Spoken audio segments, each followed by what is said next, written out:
everybody, and welcome to Roundtable Live for April 21st, 2017. I am Bear Taffy, joined by Mathis Games, Rockley Smile, and Northern Lion. And joining us for the very first time, developer of Tower of Guns and the upcoming Mothergunship, it's Joe Mirabello. How you doing, buddy?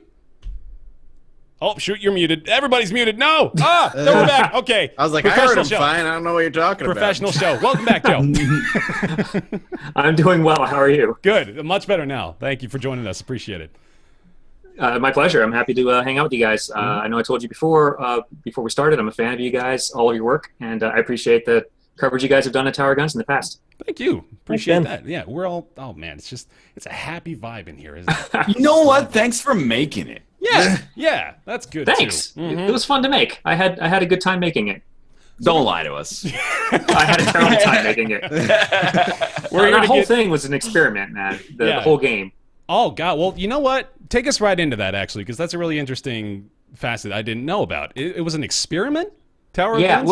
Well, kind of, yeah. I mean, so I had worked for other studios, for larger AAA studios for a number of years, and I've drawn a bunch of games. And I worked most recently on a large MMO that was made by 38 Studios, or was being made by 38 Studios, and that company went out of business, like, disastrously. Yeah. I was just working as an artist, a tech artist, so I had nothing to do with the disaster. Good God. I went to college, New England Tech. Oh, yeah. It was a couple classes before me, like, graduated and all got hired by, like, 38 Studios. Then a year later, they all are out of the job. Jeez. Yeah, it was a shame. There was a lot of people out of a job. Yeah. There was like 300 people at that studio at the end. Wow. But yeah, it was a big studio, and the project was pretty big. So after that, I was like, okay, I'm just going to sit back and do my own thing for a little while. I've done a lot of tech art stuff, but I've never made something start to finish game-wise on my own, and a lot of other developers were doing that. It seemed like it was fun and exciting.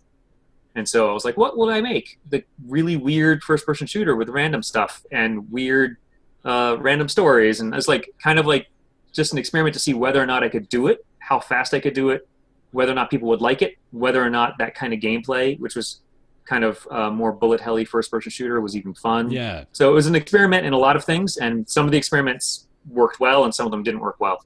Even like the idea of marketing it, I was kind of treating as like a lesson, like what can I learn from this? And I didn't actually expect it to be anything more than like, here, let's take a year off from working for other people and then go back to work for other people again. Yeah. And instead, it's been 4 years now, and I'm still independent, still making my own stuff. So it's exciting. That is pretty reflective, I think, of many of our positions as far as how we've gotten to this point. You know, like 4 years ago, we were like, maybe we could make some videos on the internet. It might work out. And somehow we're still crawling along. That's the brilliant thing about it. We all kind of interlocked in a way and found our own way through. Yeah, absolutely. Well, you guys, all four of you, seem like you also focused on covering the same types of games at the same time. So it kind of makes sense that you would all kind of like gravitate to each other as well. Yeah, I like to believe that premise for this podcast makes sense too. So, speaking of the podcast, we are going to be doing a show today. Hey, what do you know? Sorry for missing last week. We're all on spring break of some sort or another. Ryan over in Japan, me with family, and Mathis wearing his Sailor Moon suit. It's true. Yep. I was here. Nick was here, yeah. I appreciate you being back with us here, though. We do have a docket today. Going to be talking mostly with Joe about his project, about Tower of Guns, what he's been doing with Mothergunship, and more just about you as well, man. I'm curious about the life of an indie, really what you've got going on. So I want to hear more about that. I can tell you all about it. Good. It's a lot of staying at my desk all day long, working on stuff. Amen. We're familiar with that. We'll be talking a lot about Tower of Guns, about Mothergunship, of course, his upcoming project as well. Then we'll dive into more of a traditional docket. We'll be talking some of Twitch's upcoming changes, including the new affiliate program that they just announced today, which is a really big change, as well as their new subscription model and all kinds of fun stuff there. We're going to be talking about Slime Rancher, which Nick has been playing the hell out of, which has been around for a while, but we still have an excuse to talk about it because it's still in early access, right? So we got a free wild card there. Also, BioShock Infinite, which I know another one that's brand new game, really new on the scene. I wanted to do an oldie but a goodie for a little bit there too, so I want to talk about that as you've had a fresh experience with it. Brand new stuff though, Rick and Morty Virtual Rick-ality just came out yesterday, so I'm going to be talking in depth about that because believe it or not, I finished it since yesterday, so there's a little bit of a tell for you there as far as that's concerned. Let me stop you there. Uh-oh. Believe it. Believe it? Don't believe Yes. it. And then we'll be talking about Flinthook right at the tail end of the show as well, which most of us have played, so that's great. Let's go ahead and get back into it. Tower of Guns. For those who are uninitiated, Joe, please describe for them, what is Tower of Guns? Tower of Guns is a randomized first-person shooter, bullet hell, roguelite-ish thing. First-person shooter that came out in 2014. I made it mostly as a one-person project, at least initially. I did gradually kind of katamari my way into getting help for all as development went along. But initially, it was just me. And then it came out 2014 on Steam, on PC, and then pushed to consoles with the help of a developer named Grip Digital. So that was Xbox and PS4 and PS3. And that was like 18 months ago. So it's also been in quite a few different Humble Bundles. It's been in a big PS Plus deal. It's gone out to quite a few people at this point have downloaded it. I was expecting it to maybe, like I said earlier, it was an experiment. And I was expecting to be like, maybe it'll sell a few thousand copies. It'll be fun. And then I'll go back to working for another studio again. And instead it's wound up in, all told, millions of hands, which is pretty crazy to me. That's awesome. So That's awesome. yeah, I mean, when you add in all the console stuff, it adds up quick. It's been exciting. It's been a really cool road, and it's never a place that I thought that game would get to because of how loose I was with its development. So now, working on Mothergunship, you can see my poster back there. It's me basically taking a very similar idea, taking the Tower Guns things, the experiments that worked well, and really refining them. Like saying, okay, what worked well? What can we refine? Spend a little more time on? Spend more polish on? What can we take out of it? And what can we abandon? Things that didn't work so well. So it's a lot of applying those lessons and making something that I feel stands up, but people who like Tower Guns will still like, but also as a game that new people will like as well. Mm-hmm. So on the description page, you kind of wear your inspirations on your sleeve. You mentioned it's a bit of a mix of Isaac with Doom 2. And oh yeah, absolutely, Tower Guns. Mm-hmm, It was I was playing a lot of Doom 1 and Doom 2 again. I play a lot of retro games now that I think about it. I go back and play a lot of old games from my youth, and a lot of them don't hold up very well. But Doom and Doom 2 both hold up amazingly. Yeah. It's the movement, the combat, the core loop holds up really well, and I want to try and capture that kind of franticness, like big rooms, lots of places to explore, lots of surprises, trying to keep the player off guard as much as I could. But Isaac, of course, was also, 2014, 2013, that would have been right when the first Flash version of Isaac came out, and it took the indie world by storm. Like, everyone was like, this is great. The idea of mixing Zelda dungeons with a roguelite. And it got a lot of developers thinking, like, what else can be mixed with the roguelike formula? And so you put a bunch of developers in a room, give them a game like Isaac, and you're going to inspire some people. So were you having conversations back in 2014? Were you in a lot of circles of devs talking about what Isaac was doing to the scene? And were you in the moment with that, or was that sort of a realization that you made after the fact? It was yes and no. This would have probably been 2012 because we'd have to go back 18 months because of working on it. So 2012-ish. It was more so I was playing a lot of Isaac, and I realized I was taking screenshots of my characters, and I was having these unique adventures every time I played, and me realizing that was fun, but then also really wanting to work on a first-person shooter and being able to kind of see how I could marry the two together. And now I had never done any large-scale programming before, so I was trying to be very cautious about how I developed the approach of Tower Guns, and I started to think about ways that I could kind of develop something with the skill set I had, knowing what I could make on my own, that still satisfied as much as I could of that itch. Yeah. Obviously it's not Isaac. Isaac is a fantastic, as near masterpiece as you get when it comes to indie games. Don't you even dare try to suggest in the presence of this man. But I felt like I learned a lot from it, and I also feel like I did a pretty good job for Tower Guns. I was very happy with how it came out and the reception of it. Yeah. So that blows my mind that you went into that just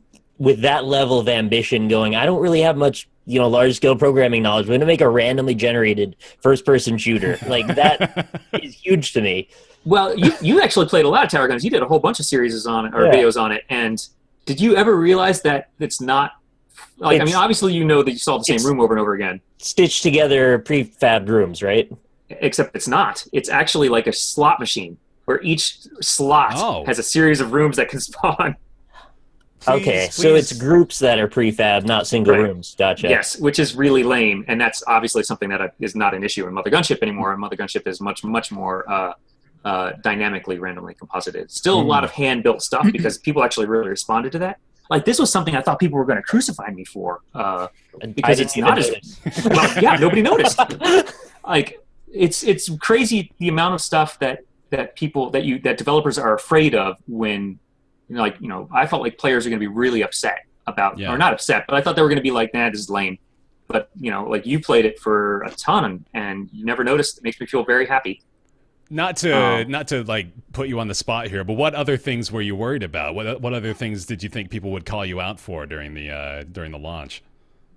Honestly, we can talk about the bad stuff for Tower Guns, and then I'll give a bunch of keys to the Yeah, there chat you for go, free. exactly. Actually, the art was very rushed for Tower Guns. Now, Mm. I was taking the attitude of I've got to get this done. I'm the only person working on it. I've got to do what I can to get it. Like, I was taking very much a game jam approach. Yeah. It was just like a 20-month long game jam, and it was like, okay, I can't afford to spend time on the art, and so I spent for the entire game. All of the artwork was probably done in about 4 weeks, maybe 3 weeks. Wow. And there was a lot of it was done in my sketchbook Yeah. because, like, actually hand-drawn textures. Mhm. Because then I could actually hang out with my wife and see her a little bit. So we'd like watch TV and I'd draw textures. But it was like, yeah, I thought that people weren't going to like the art, and there were actually a lot of complaints about the visuals because it was fairly stylistically borrowed from Borderlands, I guess, but it was also very quick to make. I mean, that artwork was very, very speedy, and I was It's able all to do you? a couple of. All of the artwork was me, Mm. except let me think about that. When we got to the console version, I had a little bit of help with some of the like marketing pieces and stuff, if I recall correctly, Okay, like putting together some stuff. There's probably something I'm forgetting too. But yeah, all of the art was me, all of the programming, all of the effects, all of the animation. There was some sound stuff that was done by some other people, and then there was music was done by my brother Mike. Mhm. Oh So- yeah, that the other credit here is by a guy named Joe with his brother in Yes. parentheses. But then I should clarify though that like as development went on, by the time I released, I had a bunch of playtesters who were helping me too. They were like volunteers and friends and family, and so without them, the game would not have been nearly as sturdy as it was. And then after launch, even more people were helping out playtesting and stuff, and then Grip got involved and helped me port it. Actually, another company helped me port it to Mac and Linux, a company called Minority Media. Mhm. And then Grip helped me port it to Xbox and PlayStation. And then now Grip and I are continuing to work together because they're my co-developers for Mothergunship. And yeah, it's like, so I made Tower Guns on my own and kind of proved out the gameplay and proved out the idea that, okay, there's something interesting here. Right. And then Grip and I have now, from the ground up, building Mothergunship together as co-developers. So like, I have coworkers now, which is cool. Yeah, and I yeah. actually have like, it's not all on me anymore. So now I can actually focus on the art and focus on making stuff look pretty, or focus on design parts and stuff. And I don't need to just feel like I'm scrambling through the entire thing. Instead, it's like, okay, let's really make this thing feel good. I'm interested actually for the slot machine approach to room generation. Was that just to simplify like the procedural generation so that all the rooms are like a standardized quality of like fun, or was it for like map linkage so you'd actually have like intersections that were guaranteed and like architecture that was standardized? It was a little bit of, well, okay. So it was because it was a method I knew about how I given my skill set, I have to back up a little bit here. Yeah. Given my skill set going into this, I was very fast at building rooms because of the experience I'd had back at various studios. I was very fast at making art, and I was very fast at laying out scenes and places, basically. And so I knew I could churn through a bunch of rooms, and I did not know if I could generate, if I could stitch them together randomly, or if I could actually have randomly composited elements over top. Mm. By the end of the project, I knew enough that I could have done that. But at the beginning of the project, I didn't have any coding experience at all other than some light material coding, shader coding and stuff. Mm. So this was literally, well, that's not true. I had taken some coding classes in high school, but that's like 20 years ago. But this was like the biggest and first like real project I had done start to finish code-wise. And so the reason that I went with that method of slot machine style was because it was something I knew I could get done very simply, and I offloaded the work on the skill sets I knew I had, which was the level design skill sets. So by the end of the project, I had developed enough skills that I could have gone back in and rewritten a lot of stuff and made it much more interesting, much more dynamic. But at that point, I was like, this needs to be out. I'd been working on it a long time, and I was ready to well, quote unquote, end the experiment. Yeah, sure. It just ended up having a life a lot longer after that. Still. It kind of strikes me there's maybe a little bit of a parallel in the development process between Tower of Guns and Mothergunship, and the sort of a link between Binding of Isaac and Binding of Isaac Rebirth, that there's sort of like a proven concept, and then you kind of start fresh, bring in another person, redo the art, and then kind of refine the main core gameplay loop. Well, I will take that compliment. I will definitely take that compliment. And I will say, though, that also Mothergunship is definitely a refinement in a lot of ways, not just the core loop or the gameplay, but there's a lot of other stuff that we're doing in there that is stuff that Tower Guns never even touched on. I mean, there's a reason that we're not calling it Tower Guns 2.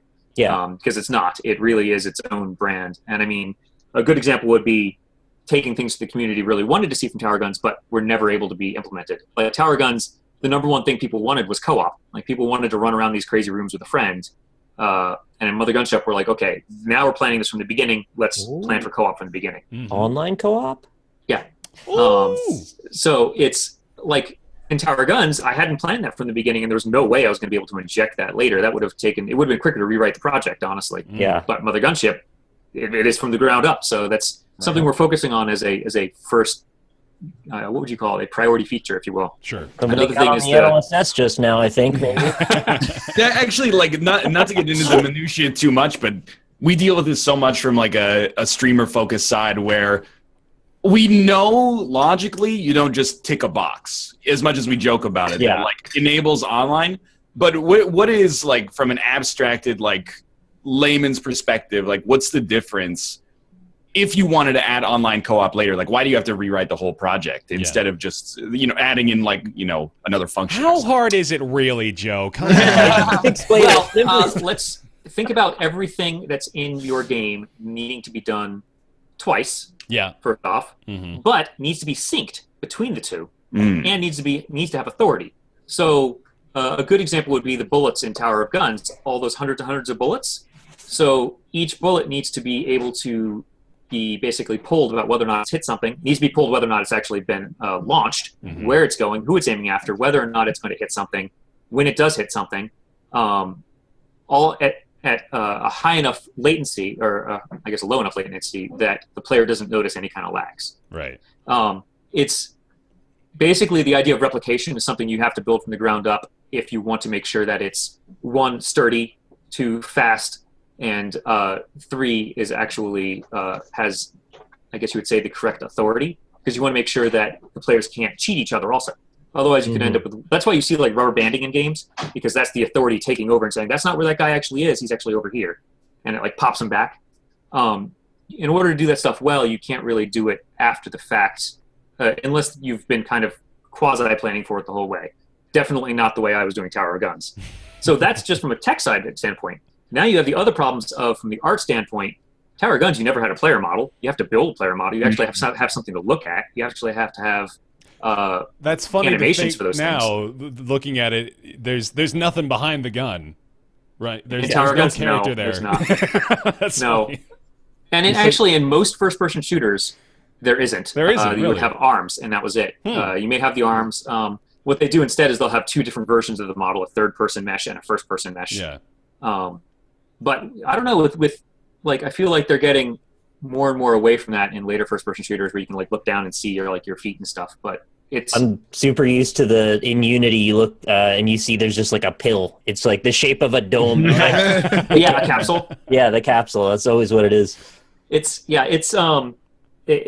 replication. Sorry, like multiplayer is pretty complicated, and if you think about wanting to have replication really fast with a game with a lot of stuff moving, Right. you fake a lot of it. Like even in the most highest tier AAA games, they're still faking a lot. Like they don't simulate every bullet every frame. What they do is they say, okay, all the bullets have started here.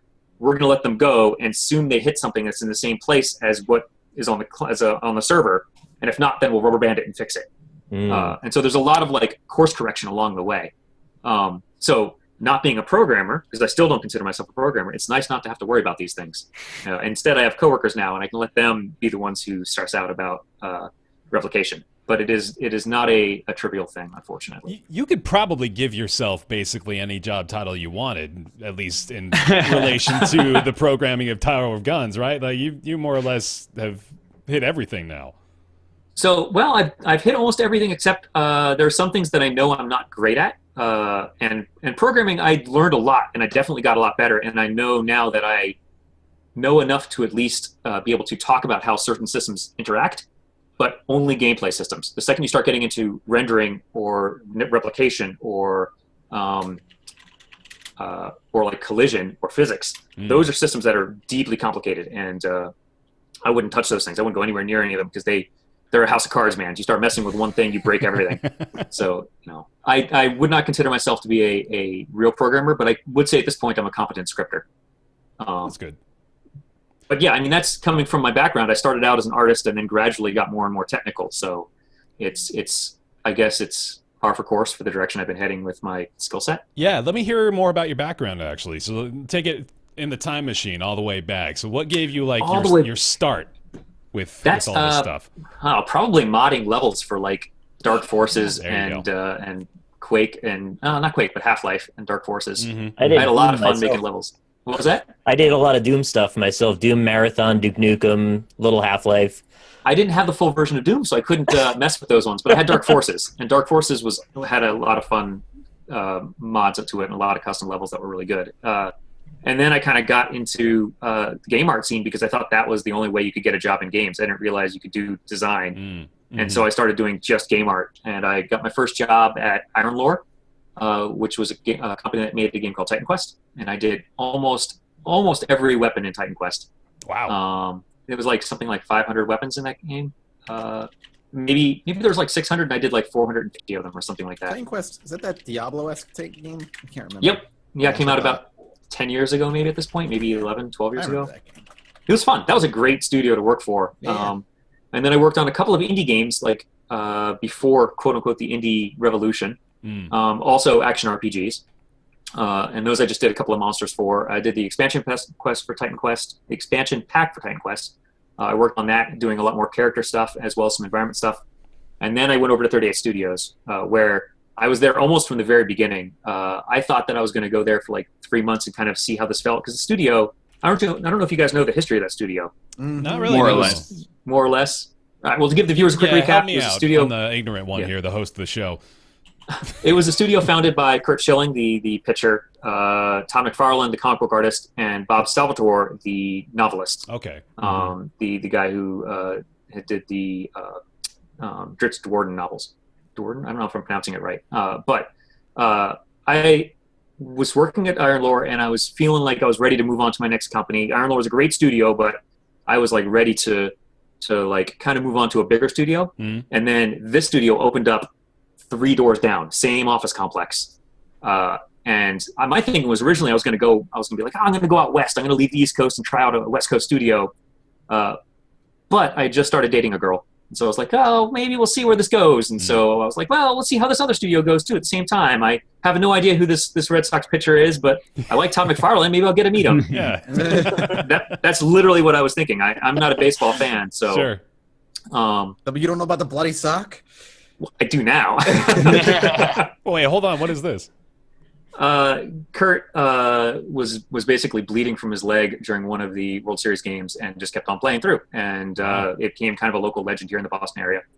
I think that the sock is still on display or something. I don't know. I thought, in the tragic flash forward, I thought he had to sell it to cover some of the liens. Oh God! That were issued by the Rhode Island government. The tragic fast forward is he put the state of Rhode Island in millions of dollars of debt. Oh my God! Wow. Yes. No, actually, it's not the state of, well, okay, we can get into that if you want to, but that's a long story. I don't know the details as long too as you're much, safe. I don't want to, if you're going to be hunted down by former 38 Studios heads, I don't want to put you in any danger here, but.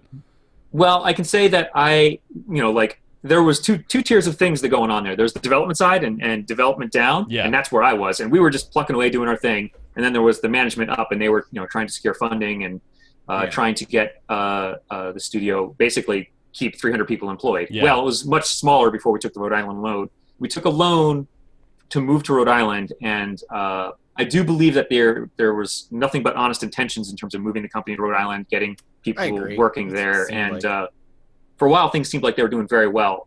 But I do not think that you could blame entirely the studio for the collapse of things. I do feel like there was some shady stuff going on the part of Rhode Island as well. That doesn't surprise me. Rhode Island's a shady state.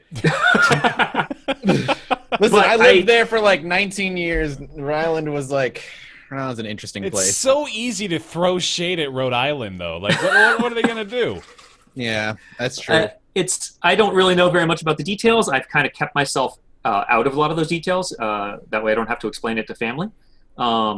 But I do know that it sucked all around. There was, when that studio closed, there were people who got stuck with 2 mortgages because they thought that they had sold their house and they hadn't because the company had helped them sell. It was weird situations. Man. And I felt very lucky that I got through it as unscathed as I did. It's I was still working there. So to go back a little bit, I kept working there. And I kept dating that girl, and then eventually we got married. That lady and I. Now we have a kid, and it's 3 months. I thought it was gonna be a 3 month kind of exploration at that studio to see what it was like. Ended up being 5 years, and then that studio closed. And I had been saving up money with the idea of maybe going indie, trying this indie thing for a year, and I just kept on with it. And so I can't complain. The studio closing is what pushed me to go indie, and so. Right. For some people, it was a terrible situation. They got stuck in with these crazy mortgages they had to pay. They got stuck in bankruptcy. One person lost their health insurance the day before their kid was supposed to be born. Oh, jeez. I mean, there were some rough situations, and I feel like it was one of the best things that's happened to me.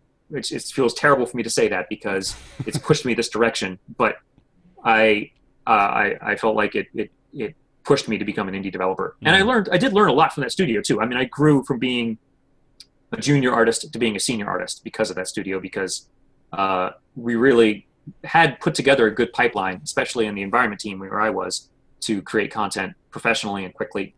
So I have nothing but a lot of respect for all of the co-developers I was working with.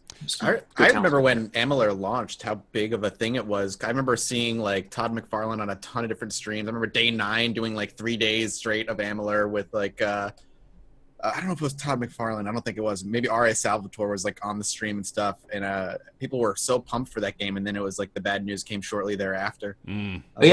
So there was Reckoning that came out, and then there was the MMO, and I was on the MMO team. So Bob Salvatore is a really cool guy, by the way. He's a really nice guy. So Barry, you may not know who he is, but he has a lot to do with the world that we're playing in D&D. He created a ton of Faerun. Really? Oh, yeah, wow. He's a lot of the reason Faerun is the way it is. Dritz Duwarden, as he was saying, is a main character in that world. That's awesome.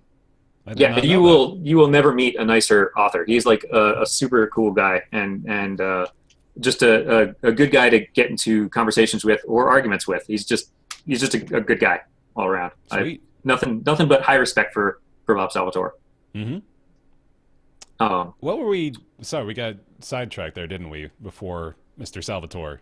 We were talking about Amalur, and he was on the MMO That's side. right. Of things. Yep. Yeah. So then I went and did Tower Guns after that, and it's that studio was for all of the shadiness of how it ended up closing in the last month and all the drama. Yeah. There was a month of drama at the end and 5 years of an incredibly enriching experience as an artist. I learned a ton. And I worked with some amazing artists, and I feel like if it had continued on, that studio would have been a really interesting place to work for years and years. So I didn't realize. That was actually where I went to New England Tech for initially. I was like, oh, maybe I'll check out 38 Studios, because I was going for game development at the time. And it sucks that the MMO closed down, because I'm always interested in a new and exciting MMO, and never really got to see anything of it. But There's a couple of leaked things that you can find a on couple YouTube. like flyovers, I think, of like some areas and stuff. There's some pretty tech we were showing off, some pretty zones. There was, I don't know whether or not I can actually talk about it, so I shouldn't talk about the specifics of the project because a lot of it, Of course, yeah. I don't know, a lot of it is like boxed up Indiana Jones style in some warehouse now. I don't know. But it's. I will say that it was fun to work on, and I learned a lot. And I think that if you were to look at other MMOs that have come out since then, the one that actually reminds me the closest of it was probably, at least visually, even though it's sci-fi, would be WildStar. WildStar felt like it had a very similar kind of vein going for it. Well, and maybe that's because they ended up hiring a whole bunch of the 38 people when 38 closed. But yeah. Now, I haven't played WildStar other than like 10 minutes at a trade show, and I was like, yeah, this feels similar. It's like a WoW-ish kind of thing. I don't know whether or not the world could support another WoW-type MMO in 2012. Yeah. But when it was going to WildStar was another game. What was that? WildStar was another game that just came out with the big bang. People were like, oh, this is great. Everybody blasted their way to Endgame, and then there was nothing at Endgame. It was like, well, I'm done. Every MMO now. I know. Goes through, like Black Desert Online went through the same thing, and like Terra went through the same thing. Like for the first 20 hours of an MMO, everyone's like, "This is it," and then they all kind of like the end game. Yeah, That's why I think Final Fantasy 14. Well, Final Fantasy came out with the. They had to make their second launch, their relaunch, like knock it out of the park, and they did. They had a ton of endgame stuff right out the gate, and I think that's one of the reasons it's held so strong. And their expansions are always huge, and they add so much to the game. I always think, like, if you're not playing WoW, you should be playing Final Fantasy 14 because it's, like, the other MMO that does it right. So, well, with Amalur, they were planning a lot of endgame stuff. We hadn't gotten around to building any of it. But the one thing I will say to the designers' credits there is that there were a lot of designers who came from EverQuest, EverQuest 2, and a few people from WoW as well. And they were very focused on trying to make the endgame. They were aware of the endgame problem. So that was at least encouraging, but I also just don't know. When the studio closed in 2012, it was a pretty tough climate for MMOs. I think anything these days to compete with WoW, you're talking about a game that has a decade of extra content built on top. Yeah, that's not an easy thing to compete with. Even if you do have 300 people and 5 years, it's like, that's a lot of stuff to compete with. Because WoW has 3,000 people and 10 years. Yeah, and Blizzard, and Blizzard, and Blizzard money. Yeah, and I mean, I think Legion in its most recent expansion took a lot of lessons from what other MMOs tried to do and implemented them into WoW, and they did an excellent job. I think Legion is probably the best expansion WoW has seen in a long time. The Legion team, there's a lot of X38 people on that team, a lot, because Blizzard hired a bunch of them because there were people who had learned a lot about making MMOs. Right? Yeah, exactly. And so the Legion and then the one right before that were both a lot of 38 people. I don't know how many people because I know how many people are there, but I don't know how big percentages of the team because I don't know how big the team is. But I will say that there were, like dozen or maybe a few dozen, maybe one or two dozen. 38. 38 exactly. Estimation. A lot of people went to Blizzard afterwards, or in the years afterwards. A lot of people went to Carbine with WildStar. A lot of people went to what was the one? Factor 5 or Red Factor? I can't remember. Those both sound like studios to me. I can't remember the name of the game right now, but it was another MMO-ish, but a little more action-oriented. A lot of people went there as well. So I don't know. That studio, split apart, and everybody was not everybody, but a lot of people got hired right away because there was a lot of talent there. Mm-hmm. Cool. But anyway, we don't need to reminisce about 38. Oh no, it's fine. That was great. Factor. Oh, the people who did Firefall, right? Yes, Firefall. Thank you so much, Firefall. A lot of Firefall people went there, or a lot of people went to Firefall rather. I just lifted this little nugget from the wiki page. Apparently, Bob Salvatore created over 10,000 years of backstory for the Amalur. Yes. What? There's a book Scott has, which that should not surprise you, that is like the grand history of the realm, which is all the history of Faerun and the gods and their lives and death. Is crazy. That's wild. But 10,000 years is like longer than the Earth has even been around. Yeah. Like that's incredible. That is insane. That one man could do this. He just grew day by day, each day of every year. Did that man was he just telling stories all day, every day, Joe? Did you get to hang around with him much? I did. Actually, I got to hang around with him a decent amount. He was a cool guy. So he did quite a bit of work on the history, but it wasn't like every day. It was more so like outlining things falling and rising, because there were a bunch of different eras in the world, and like Reckoning took place in one era, and the MMO was going to take place in another era. So it's not like it was granular detail. But there was segments of granular detail. He was working on a lot of short stories that they were planning on using for marketing purposes. And they were pretty fun. So he had done a lot of work on that project, and I don't think that I think it's kind of sad that a lot of the world won't get to see the stuff he did, or that any of us did. But yeah, he was a cool guy to hang out with. And his kid actually was working at 38 Studios too. They picked him up as a designer, Brian Salvatore, and he was fantastic. Also, he was great to work with as well. So. He came in junior and was doing very good work. And I remember getting into long conversations and arguments with him about Oblivion versus Morrowind. Oh, wow. Which was better. Which side of the fence are you on there?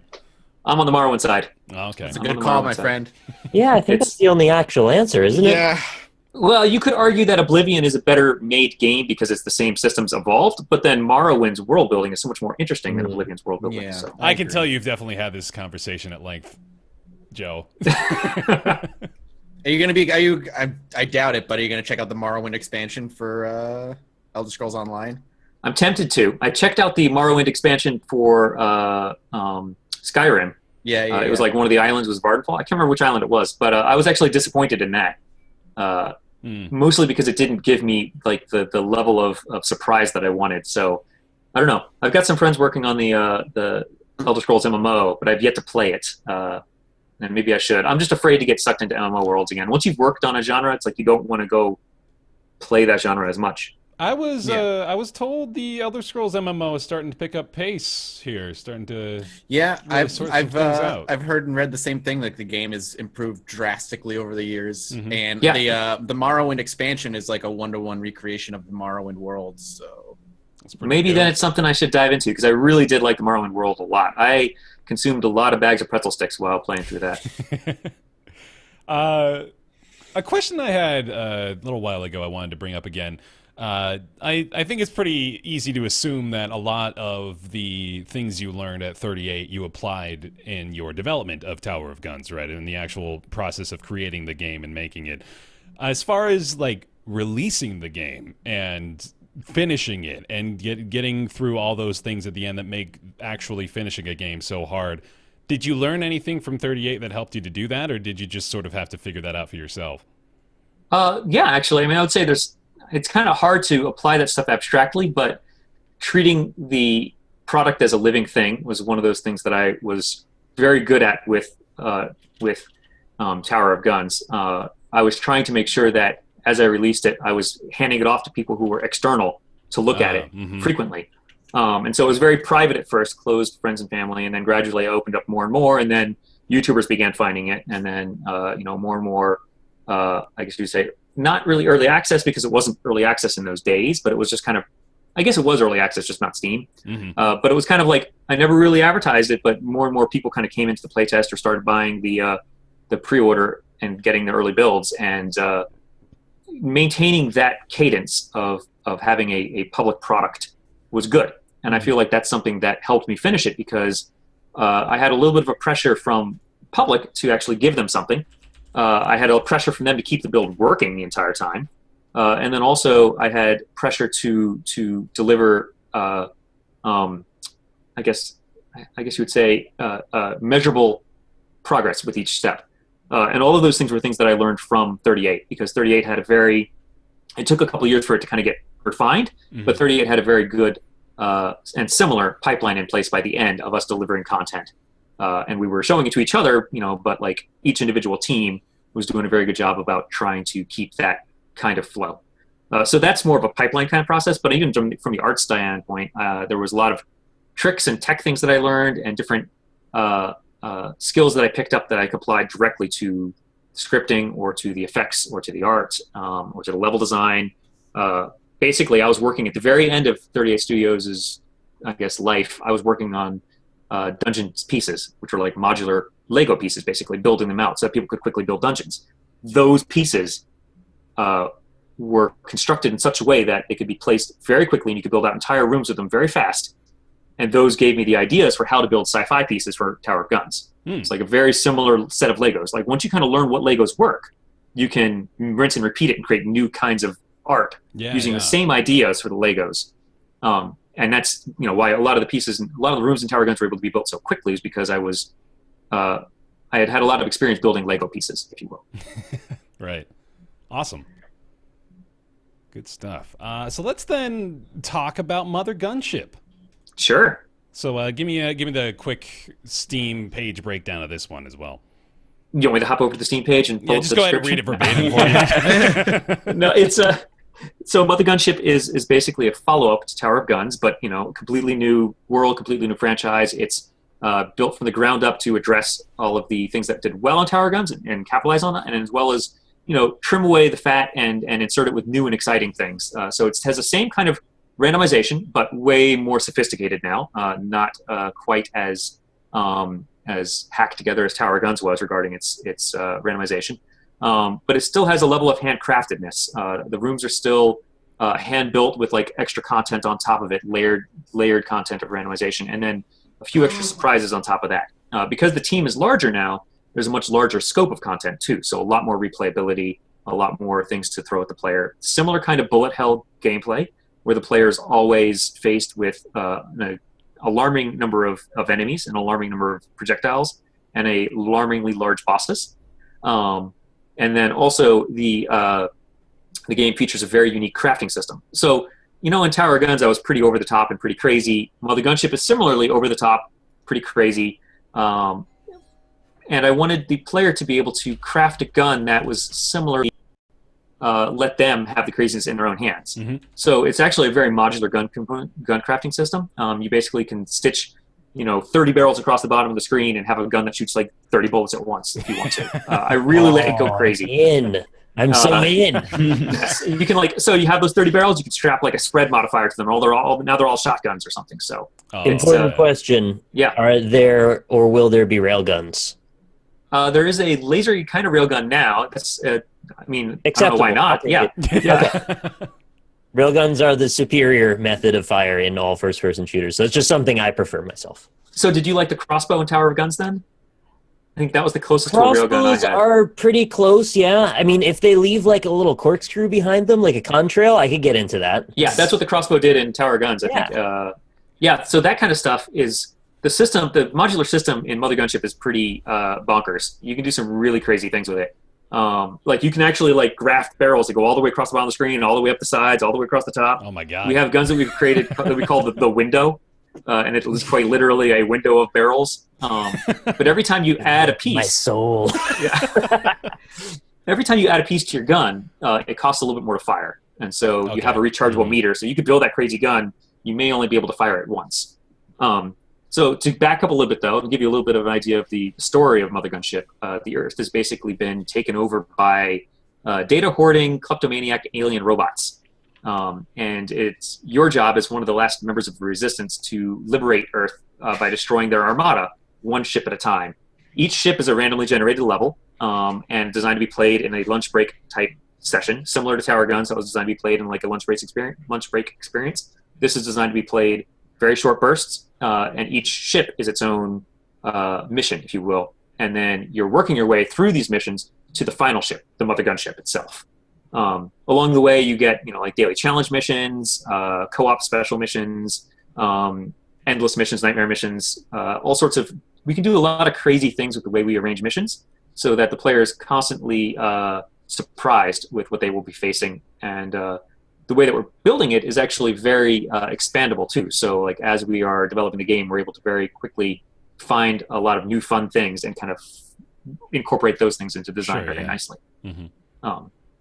But it's taking what worked well in Tower Guns, that basic core loop of randomized room, crazy bullets and projectiles, and over-the-top gameplay, and really refining it. So there's a lot more polish in the art, a lot more polish in the gameplay. There are some familiar faces who pop up, some familiar kinds of enemies, but also a lot more sophistication in the enemies now too, because it's no longer just me. So yeah, it's Grip Digital, the partners I'm working with now. They have worked on quite a few games. They worked before helping me out with Tower Guns, or since Tower Guns. They also worked on the Solus project. They worked on either just released or are about to release a game called Skylar and Flux, which they're also co-developing. They've helped out on Subnautica. They've worked on Unmechanical. They've worked on, I'm probably missing some. They've worked on quite a few different games over the years, and they're awesome to work with. They've basically they were like, Joe, we trust you as the designer. We want to give you a team, and that's basically what they've done. That's great. So it's like, and it's not really like my team; it's our team. But it's like it's basically I have coworkers now. I have a support crew, and we're able to build something that's way more ambitious than what just one guy can do in his office on his own. So, yeah, I'm looking forward to sharing more in the future. Yeah, great. Chat, if you've got questions for Joe, whether it be about Tower of Guns, Mothergunship, or his pretty face, you go ahead and send those over in chat. We'll try to pick out some of our favorites. I have a question. Sure. Yeah. Regarding the way that the gun crafting system works, will it be a cycle where each new run you will have new parts unlocked, or like how do you get to making a gun? So perhaps I should talk to you a little bit about the headquarters. Okay. So the headquarters you go back into, it's a lot more like, instead of it being a one and done run like Isaac is, or like something like Teleglitch, or like Tower Guns, it's much more like Rogue Legacy or Darkest Dungeon now, where you go back to your headquarters hub in between each mission. So this allows me to do fun things like having a player upgrade their abilities or collect craftable items and save them for an Uber gun they may want later. So crafting can happen multiple places. It could happen in your headquarters if you want to start a mission, or you could come across a bench in the middle of a run and tailor your gun right before a boss fight if you wanted to, for example. Nice. Got it. So it's a little bit softer in terms of its permadeath because of that. But in fact, I don't even know if I would call it a roguelite anymore because of that kind of nature. But I don't know if you could call Darkest Dungeon a roguelite either. It's kind of ratcheting your progress forward as you go, right? Like you're always making some incremental progress, even if you lose. I've been calling that the Rogue Legacy system since Rogue Legacy came out, which I'm sure that it's existed as a system before then, but that was the one that really stuck in my mind. Is like that's the perennial upgrading, right? Right. And it's not quite as like Rogue Legacy can be pretty punishing with the way they do their upgrades. You can make no progress during missions in Rogue Legacy just because you didn't earn enough. Right. So some of those kinds of design decisions we are still wanting to feel out. But the basic idea, that basic loop of you've got your core combat loop here, and then you've got your headquarters loop here, is something I really enjoyed, and is something I want to kind of focus on making a very enjoyable experience of Mothergunship as well. Sure. So cool. Yeah, and when you get to crafting itself, that's things get really crazy. The crafting system is very intuitive and very modular, and you basically have 3 different kinds of pieces. You've got barrels, caps, and splitters, and so you can put anything on any place where there's a socket, and you could have a splitter that has 3 exit sockets. You could put 2 barrels on there, like a laser barrel and like a shotgun barrel, and then on the 3rd socket you could put like a what's a good example? An AOE socket, and so now both of those things will do AOE damage or something like that. So it's very creative, and I'm sure that players are going to create things that are absurd and look ridiculous, and that's fantastic. I'm looking forward to seeing the kinds of things that people make and the kinds of situations that they make their guns get into. Yeah. Clausen is wondering, will Mothergunship have an endless mode like Tower of Guns did? I hope so. I mean, it's right now. Technically, it does right now. We can wire that up. Wait, actually, I don't know if it's currently stable, but yes, it does. It's in the plan to have endless mode. People enjoyed that a lot.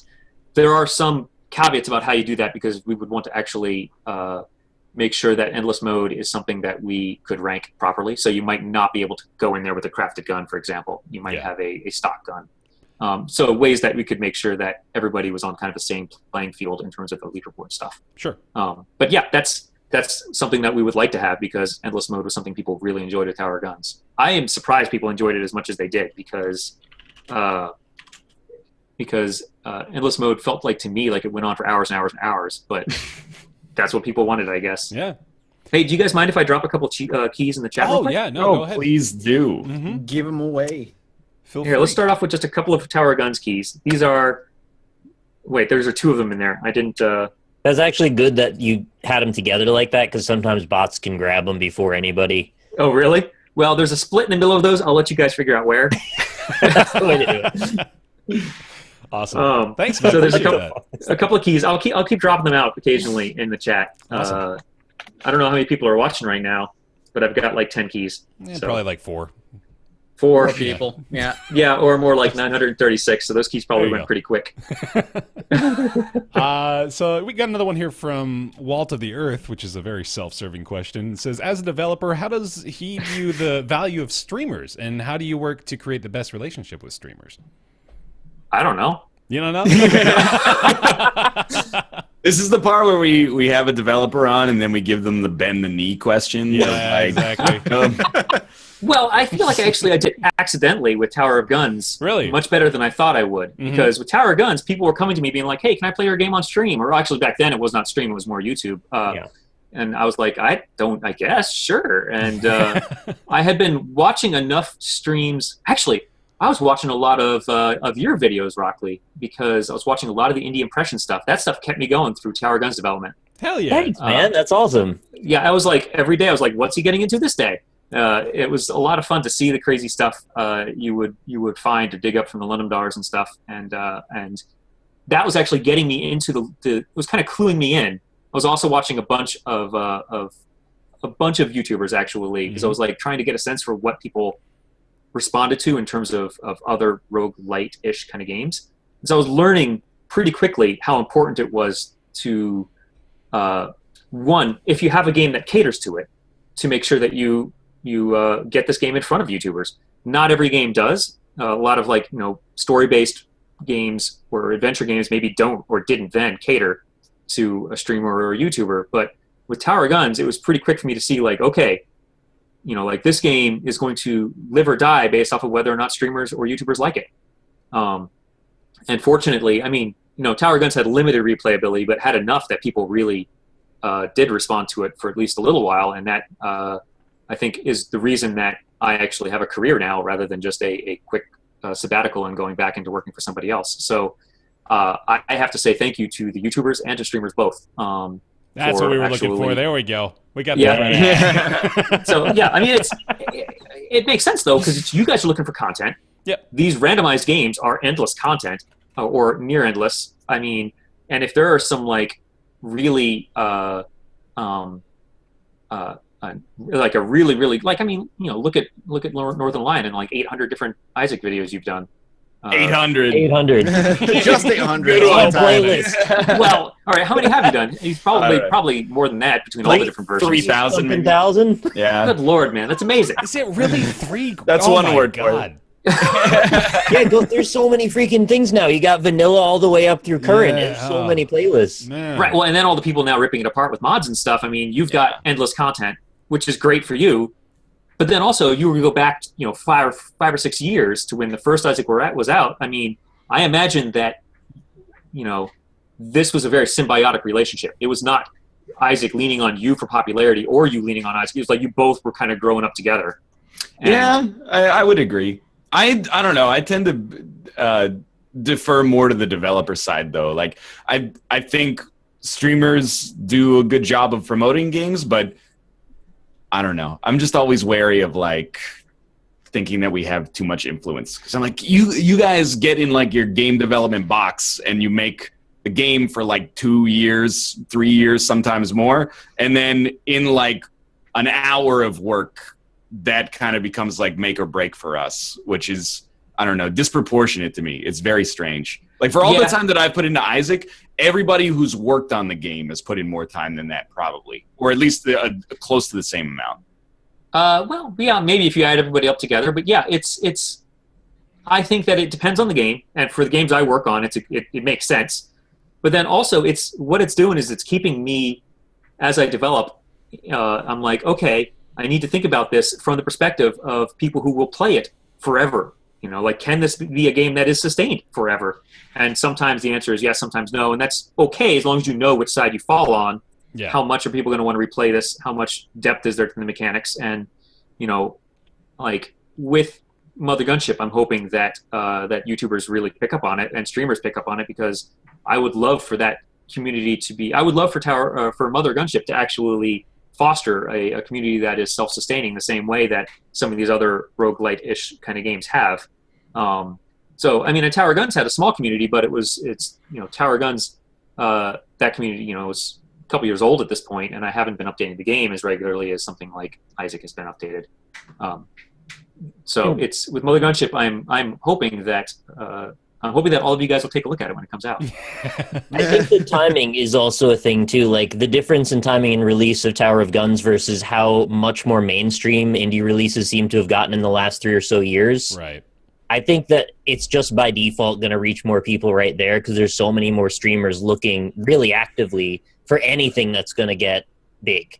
Yeah. Yeah, well, and there were quite a few people who latched onto Tower Guns very early, and actually had done a lot of videos, and it's kind of like I would see those YouTube channels kind of accelerate in popularity and feel like I was almost getting piggybacked along, which was great. Did you happen to watch a Bisnap's series on it by chance? Did I have to see, what was that? Bisnap did a video series. Oh yeah, he did a ton of stuff. Bisnap, man, all of his stuff is.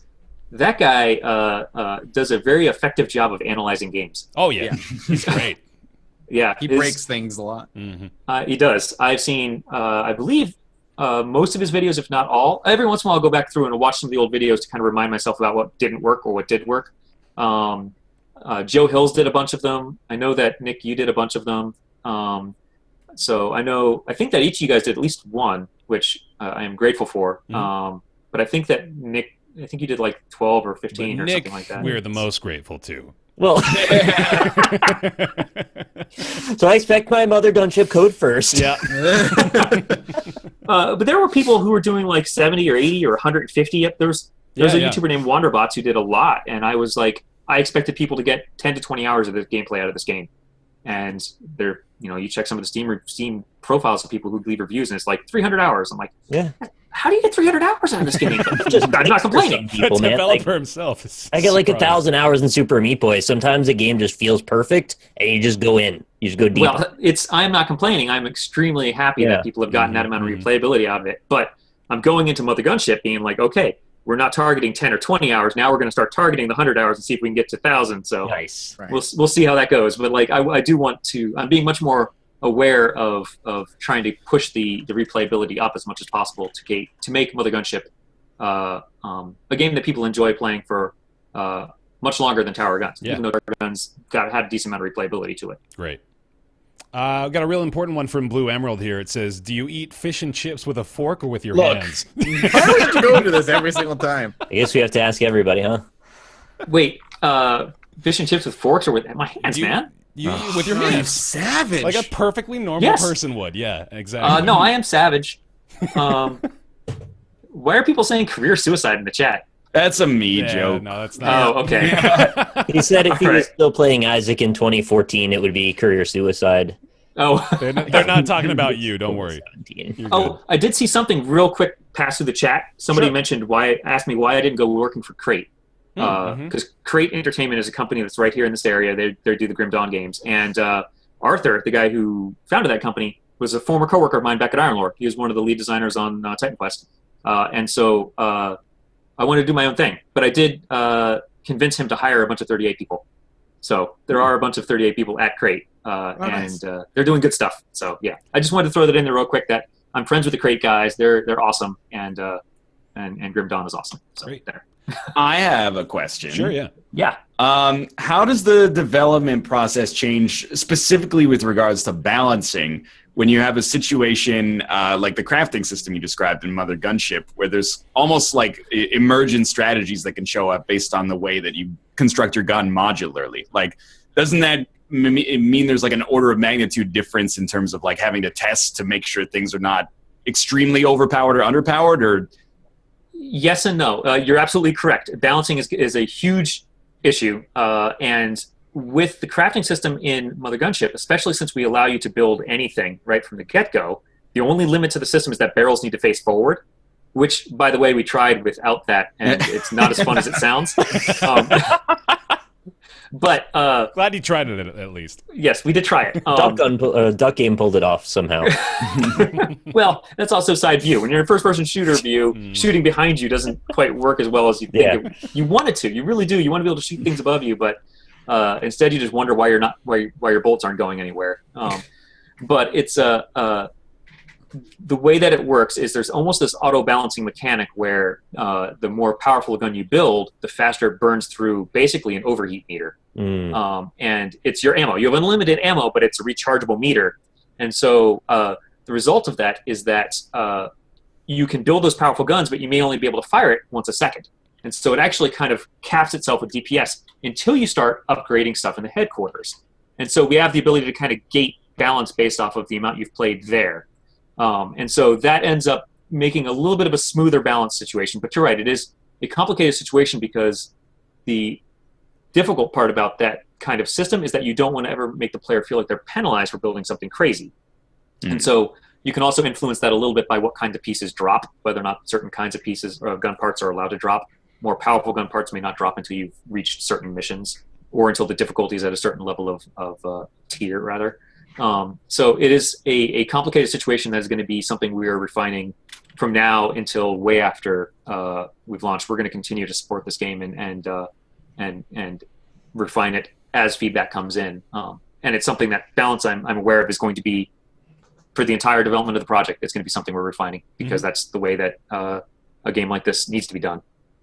And it's always interesting, like in roguelites, you don't want to penalize players. Like playing a bunch of Isaac, that's something that comes up all the time, is that there's these items you pick up that actually like ruin your run and make it like impossible or extremely difficult to win.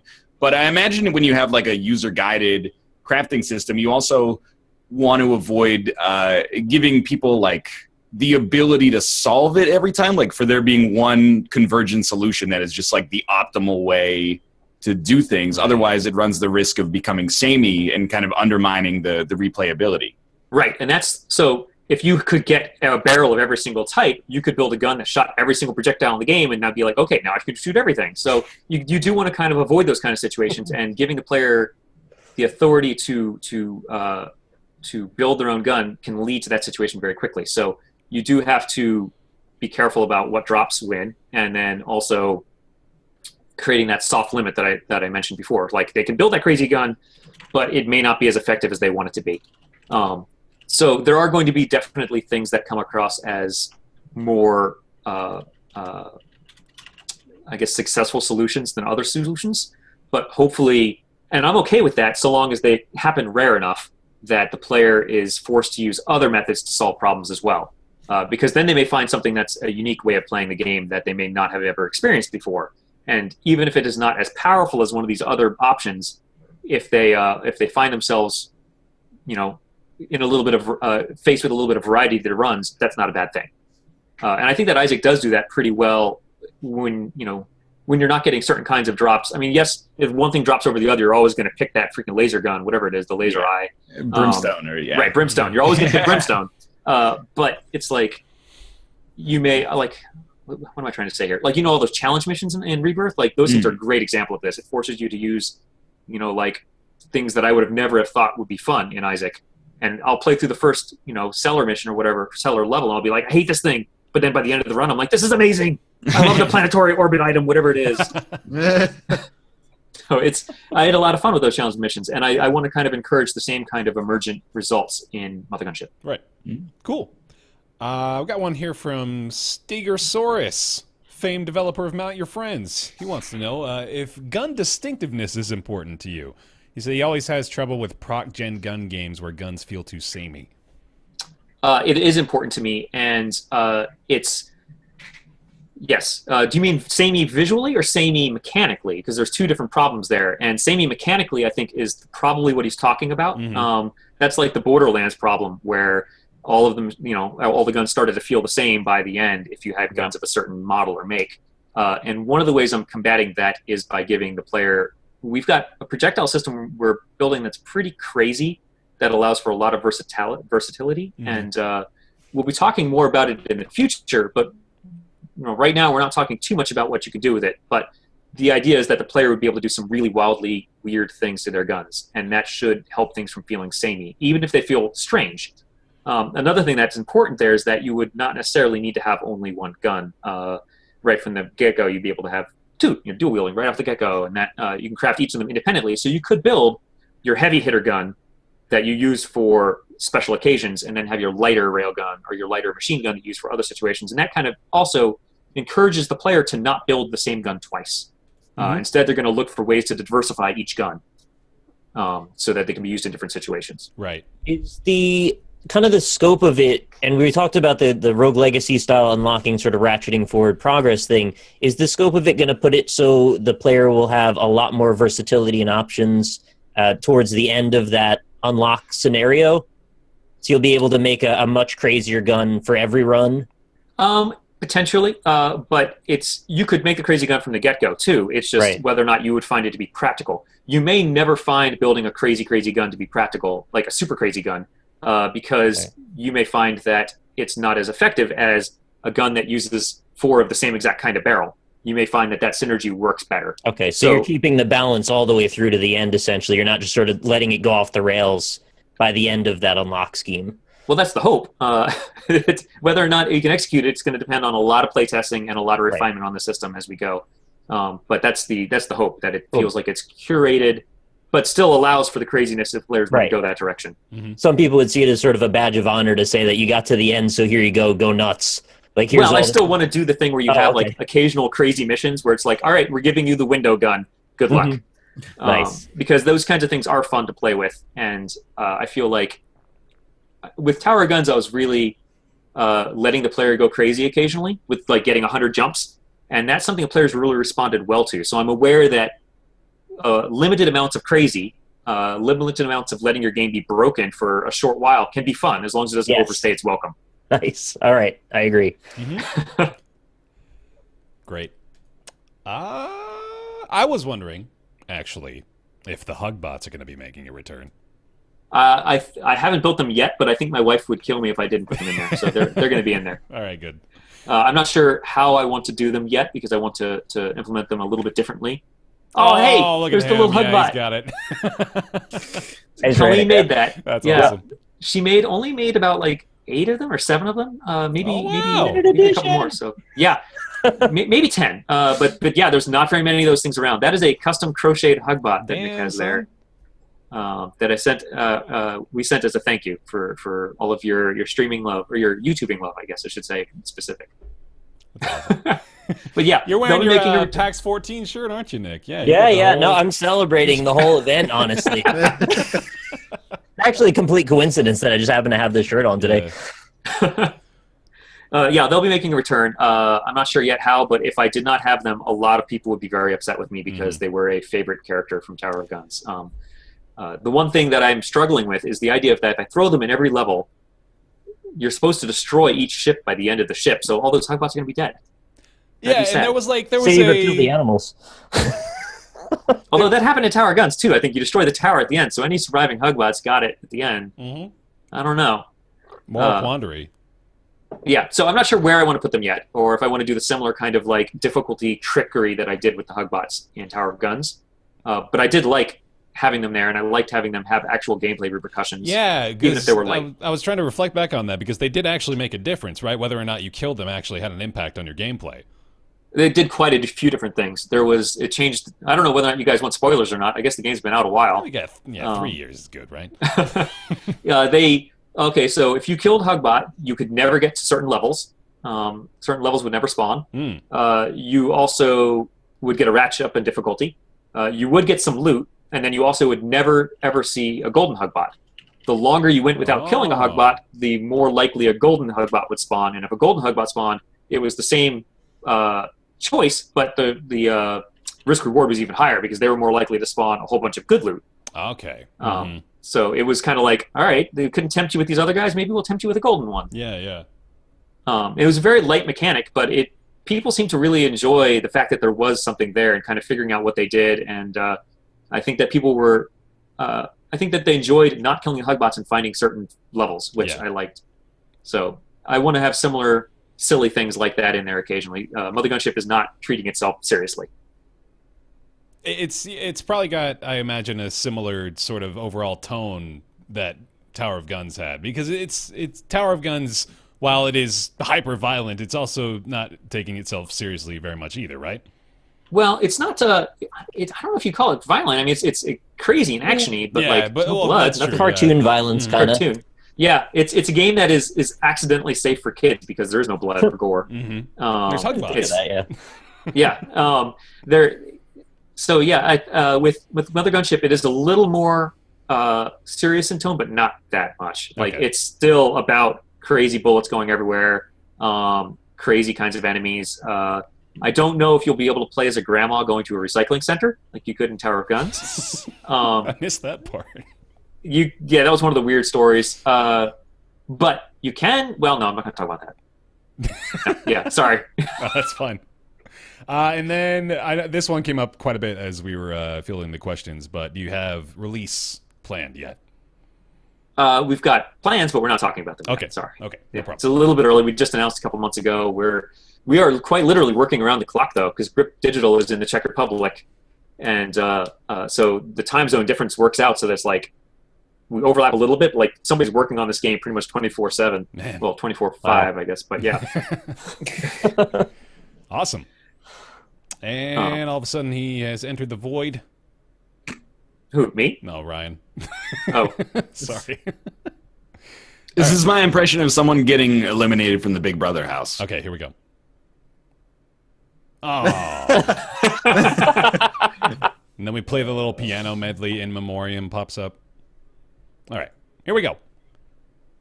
I think that's gonna more or less take us out of the Mothergunship segment. So thank you very much, Joe, for talking about that. We're gonna have you. You're not just gonna go. You're gonna stick around.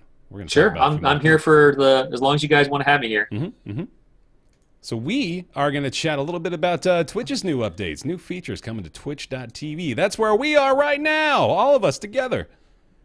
First coming up, the new Twitch sub-tiers system, which is very curious to me. So they just announced this past week. They're introducing 2 additional ways for communities to subscribe to streamers. They've got, of course, their standard $4.99 a month subscription, and they're now unlocking new tiers for $9.99 and $24.99 a month subscriptions. So at first glance, what we can see in the difference between all these subs, the first being the $9.99 and $24.99 subscriptions are worth more sub counts toward the streamer unlocking emote tiers. And then the other one is nothing? No, they get there's a custom special emote that they can unlock for being a $9.99 or $24.99. That's right. And I don't know if they overlap or not. I assume that the $24.99 will get you everything. It'd be ridiculous if it didn't. Yeah, that would be a little silly. And then beyond that point, see, here's the thing that I imagine is going to be the focal point of the conversation. When we talk about something like this, conceptually it makes sense, right? I think it's good in general for viewers to be able to have more options to support their favorite streamers, right? And to be able to support them for more money every month if they should so choose makes sense. And it's good that they have this option now. However, looking at this and trying to consider what sort of value it adds, it's very difficult to figure that out. I don't there's no value. Yeah, first of all, they're not announcing really anything else at all with this, at least in the beta for it. They've got $5, $10, and $25 a month subscription options now, and all that we know of so far is those higher price subscriptions will count toward unlocking more emotes and also potentially get you an exclusive, more expensive emote. Maybe it's my cynicism talking, but this just screams of Twitch desperately trying to continue to dip into the Patreon donations scene and pulls money out of that third party and keep it in their own system so they can keep more money. That's exactly what I was going to say, too. This is just a larger amount of money that they can get a cutoff of faster each month. Yeah. But as someone who works, not for tax purposes, I guess, we're independent contractors, but informally we work at Twitch, I'd rather have Twitch have the money than a third-party service. Because I want them to not go out of business and leave us all destitute. So...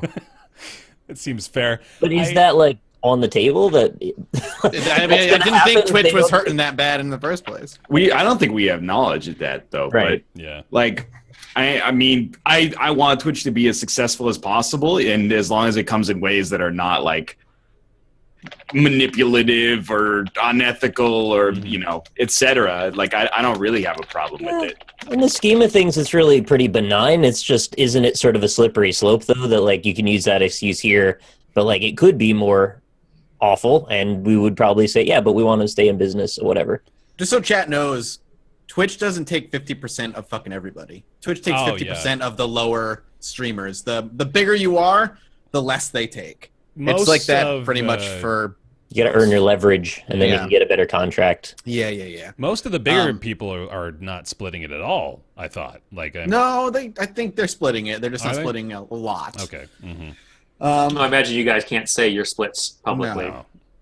No. The other. I mean, again, it's the cynicism in me. Outside of that, I guess I'm okay with it as long as they don't start locking things other than emotes behind those tiered systems. Because once you start locking away features, as long as you can keep the ad-free viewing at the $5 tier, if really all you're giving away is like a special $25 emote, I mean, it's your money if you want to waste it. But I just want to say, Roundtable restricts its VODs to paying subscribers only.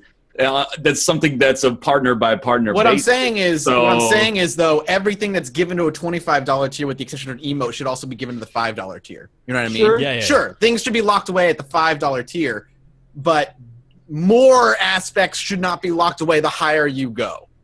I'm not saying like, sorry, VODs, you can only get them if you pay $10 a month. Like, you can get the VODs free on YouTube, A, and B, you can get them on. You can get them right away within a second if you're at the lowest subscription tier. I want to echo what you're saying there, Mathis, because that is the biggest question I have from this. I'm like not even really.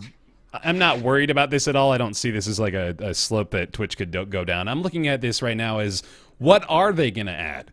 What are they going to do? Because I can't even like speculate about anything that would make this $10 or $25 a month sub more valuable without, like you're saying, Mathis, taking features that already exist and putting them behind more paywalls, which obviously you don't want to do that. And I'm pretty sure Twitch knows that, right? They know they're not going to get away with taking things that were freely available to all subscribers and starting to add more paywalls to them. What I think they'll end up doing, if they end up going down this road, is they won't do it specifically, but they'll give the tools to the streamer to do it themselves.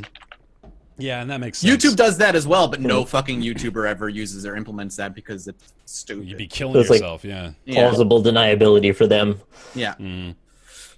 So you guys think they're going to make new cool things that then Twitch streamers can choose to gate behind the 25 gate or the 15 gate? Potentially. It's a potentiality. I mean, it's not happening now, but I guess I don't necessarily think they're going to do that, but the fear is always there. Like, I would worry about them actually, those cool things being game side interactions. So it's like, in order to interact with the streamer and the game, you have to be a $25 tier in order to mess up somebody's game by throwing a bunch of spikes in it.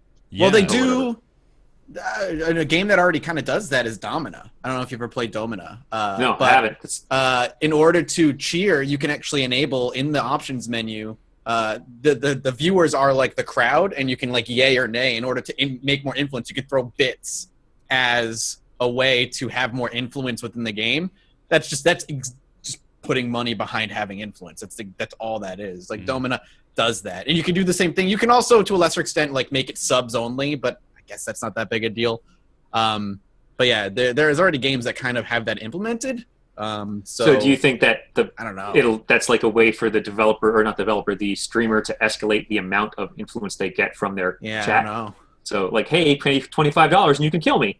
Right. It's some kind of trap. Which is the next feature that Twitch is going to introduce. Well, I mean, in the game, but yeah. I was laying out those Black Mirror prospects on Twitter last night. Actually, hook it up to a Russian roulette machine. See if people stop subbing. No, Joe, I actually think you're onto something there, though, because that definitely is something Twitch is looking into. They're really interested, it seems, in the games that are utilizing Twitch integration. Like, even as far back as you guys remember, of course, the Choice Chamber game, which had the beta and then it had the Kickstarter, and Twitch contributed, I think, $5,000 or something toward that Kickstarter. So they have been supporting those sorts of endeavors for a while, and I'm sure they're looking into different ways that they can utilize those sorts of features. And it makes sense too that would be something that you would maybe try to restrict to a higher paywall, because if you can get things like the Dominus system and turn that into something that Twitch can do in games regardless, I don't know how this would really work. Maybe Joe, you would maybe understand this better, but Twitch might be able to use a system that developers can maybe just tack on and say middleware. Middleware, exactly, where you could be you can keep your game, but you can also add on this Twitch system where it's subscribers of a certain pay rate, or I don't know how you'd say that, subscribers of a certain amount are able to get different in-game unlocks or shit like that, you know? Remember the voting system in Party Hard, where it's oh, if you contribute this command, then a bear will show up. Yeah, it's you just restrict that to people of a certain pay level, I guess. Yeah. Have you guys heard of? I don't know if they're still working on it or not, but the Robot Love Kitty guys or team were working on Upsilon Circuit for a while. Yeah. What happened to that? Twitch integrated game show with combat associated. Right, but it was also combat where they pulled the players from the crowd, and you could only play once every so often, and so. There's another candidate where it's okay, if you're in that $25 tier, maybe you can play more often, or I don't even know if they're still working on the game or not. But it seems to me that this is a direction that, I don't know how I feel about it, but I do know that it would probably be pretty lucrative for Twitch. But then again, I'm also much more of a don't gate your gameplay behind money. Well, at least as much as you can. It depends on what kind of genre you're making, I guess. Sure. Some games are better for it than others, I guess. I find it also creates, from a player standpoint, this weird balance issue where Twitch chat is a little predictable in the way that integration works in a lot of games. If you give them two options and then an option that's crazy, they will always take the craziest option. Yeah. What you saw in Party Hard, it was who do you want to show up at the party? The police, the firemen, or a bear with a hat on? And it's 99% bear hat on. So you kind of run the risk of it becoming similar over and over, I think, the way that it's been integrated so far. But I definitely think that there's a lot of room to grow in that area. Yeah, definitely.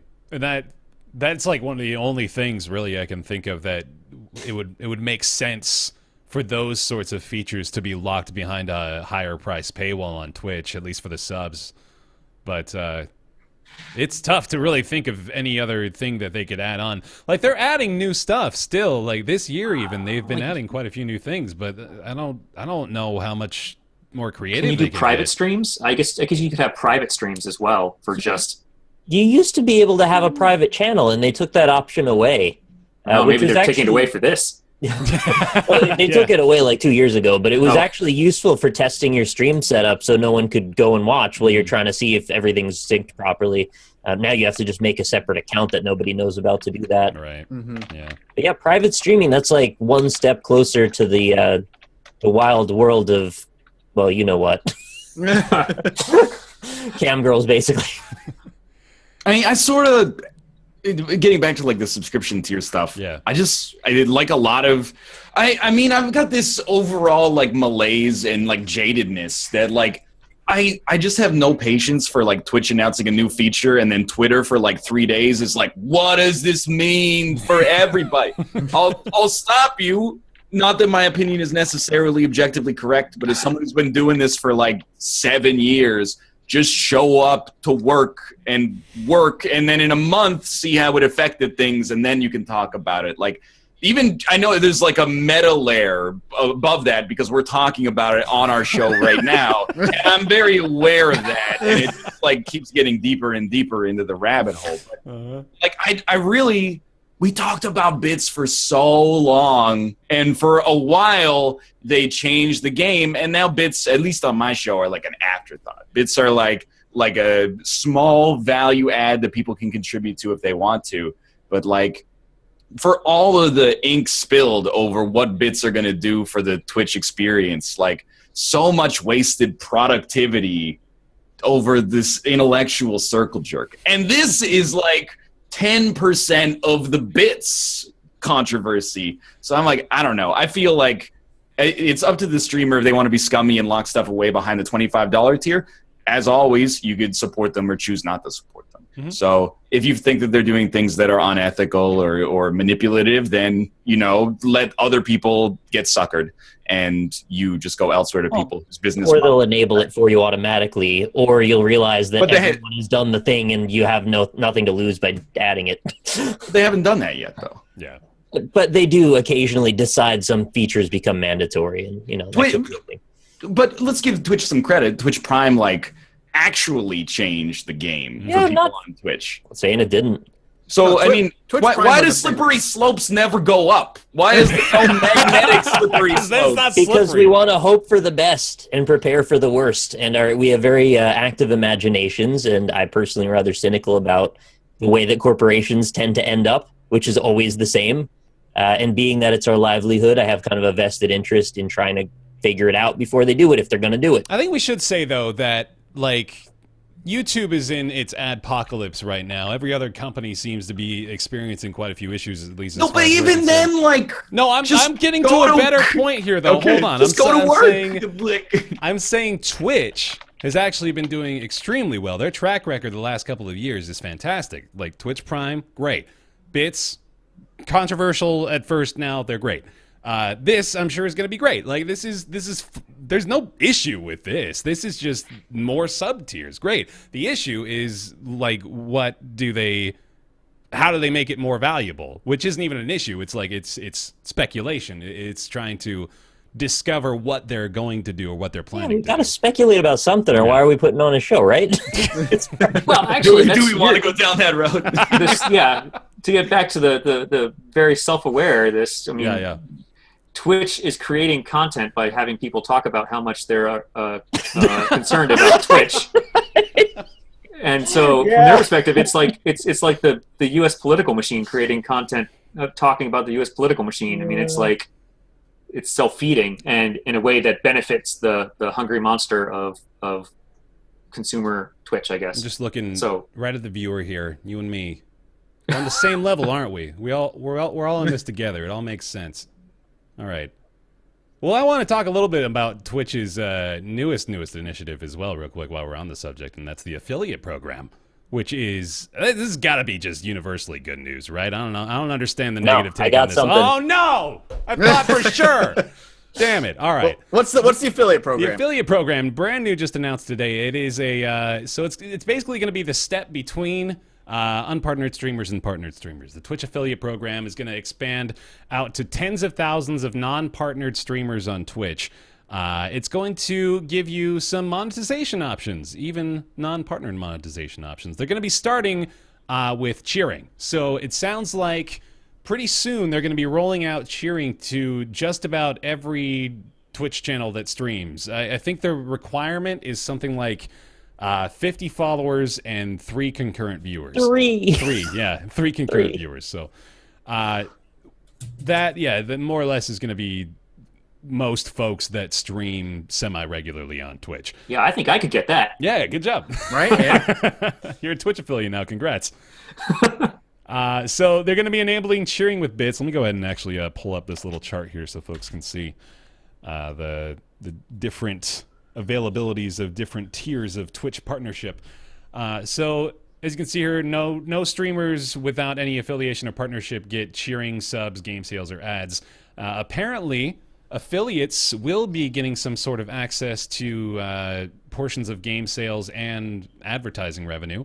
Not exactly sure how they're planning on doing that, but they're also going to be allowing affiliates to have a single subscription emote. And I'm also curious how they're planning on doing that. If they're having a sub emote, I would imagine that would mean they're allowing people to subscribe to affiliates then, right? Well, first off, this has been announced, right? This is not sensitive. Okay.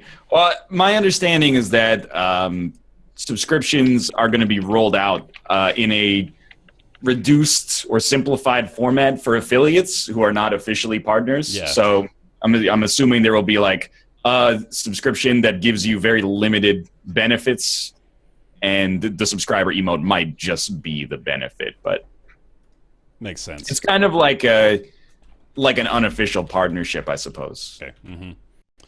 Transcoding will be given priority access, or affiliates will be given priority access to transcoding. Other than that, it looks pretty much the same as your standard broadcaster. I guess the support queue is the same as well, unfortunately. So sorry if you were hoping for faster responses. Not going to happen. But Okay. Well, you know what? That softened my response because I had read apparently a minor version of that where all I thought the affiliates were getting were bits. And the way that they had put it with that little trailer was kind of like, we did this all for you. And it was like, but also you're taking a cut of the bits. So come on, let's be honest. But they're a business. No, but like, just don't be disingenuous is all I'm saying. They have a right to make money, but just be a little more upfront. You're not being benevolent by giving this thing. Twitch has to embrace that mentality to a certain extent, I think. Like people have asked for this, like for people like below our level of influence, it's like a serious complaint that partnership is almost impossible to get unless you've got some engine to get you there at this point. I have no fucking idea why they gate partnership. Exactly. It doesn't make sense. If Twitch wants to make money, why is partnership not just something everybody can have? What are they saving themselves by gating off partnership other than this fake golden gate that you have to break through? The Polaris effect. As streamers, what is the big benefit of partnership? Just money. Because as a developer, I don't see. Oh, and transcoding originally, but now that okay. seems to be getting rolled out basically universally, which is good because as a non-partner to have your stream look like absolute garbo compared to everybody else, why even bother competing? It might not even load if you don't have the right setup, basically. That's, you can't stream if people can't watch a stream. Right. But they did have a sort of a middle ground where they were taking the top percentage of certain categories and just letting them have transcode options for anyone, partner or not, which was a good step, honestly. That was smart. And the other little feature is that you can add a stream delay if you're a Twitch partner, which I don't know if many people are. You can do that through OBS anyway. So. Oh well, yeah, okay. It was like YouTube back in the day, where like you can't monetize your videos until you're a partner, and then eventually they're like, "Fuck it, everybody can monetize their videos," because there's no fucking point in hiding it. In the end, you have to Twitch. I don't know about you guys. I never sent Twitch a deposit that was like, "Hey, I'd like to use like 1/80th of your server on these times." Like, I don't pay any of their staff directly that either come into my chat to make sure I'm not, watching porn on the screen or like, they respond to my emails and stuff like that in the era before, the support ended up getting a lot slower because of partner expansion. But like, if there's 1,000 streams with 30 concurrent viewers, like that costs them, I'm assuming, almost the same as one stream with 30,000 viewers. They need to make something. You're conflating the issue. I'm not saying it's that bad. All I'm saying is that they need to be more upfront that this is not a benevolent gift they're giving for the sake of giving a gift. It's a business transaction. See, but I find that rubs me the wrong way. That's all it is. I'm not saying take them down. I wanted to argue that point, though, because I think that Twitch actually does have to maintain that face publicly. I think that that's like a core part of how they're succeeding right now. Twitch lives currently on the cult of personality, bleed purple. Yeah, the bleed purple stuff. Like that is. I can't stand that. That is everything to them right now, and they need to maintain that. So that's sort of why they keep that face up. Which I mean, a lot of companies do that. It's not unique to them to be like, we're all about our customers, we love you. But I think Twitch in particular has an image of community that they are trying very hard to maintain. Well, they should. The community is their product to all the advertisers, right. And to their streamers as well. I mean, I hate the term of community as product, but for the suits in an office somewhere in the Twitch headquarters, the community is their community is their product. Yeah, literally. Yeah. That's super cynical. It's like, so in one hand, you've got the community is your product, but on the other hand, like TwitchCon comes, they won't give people tickets, but they're going to use them to attract people to their conference. Like, it should go both ways is kind of what I'm saying. I don't mean that it's like the end of the world, and I don't think it's even all that disrespectful. I just want to feel like we're more on the same level from a business perspective than they're talking down to us. Sure. Mm-hmm.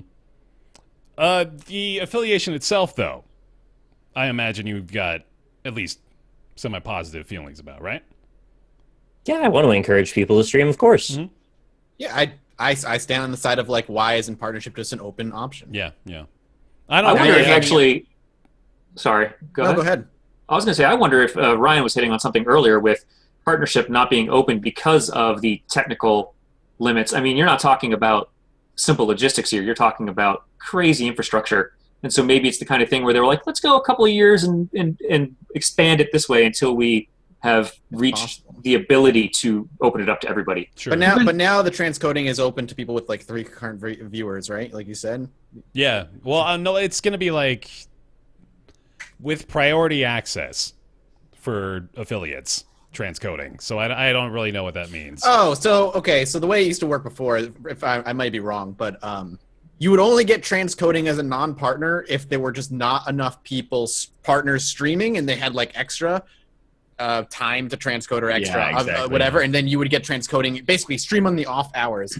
But now maybe affiliates will get the priority in taking that when that's available. Yeah, I would imagine so. Before non-affiliates do. And like you remember a few years ago when the transcoding seemed to be like almost entirely based off of a viewer threshold, because I remember watching streams and all of a sudden transcoding options would show up when they hit like X number of viewers. So I'm sure that's still like sort of their major justification for not rolling out partnership to everyone is there's got to be some sort of chokehold on the transcoding, right? Otherwise I think I'm with you in that it doesn't really, there's no reason to.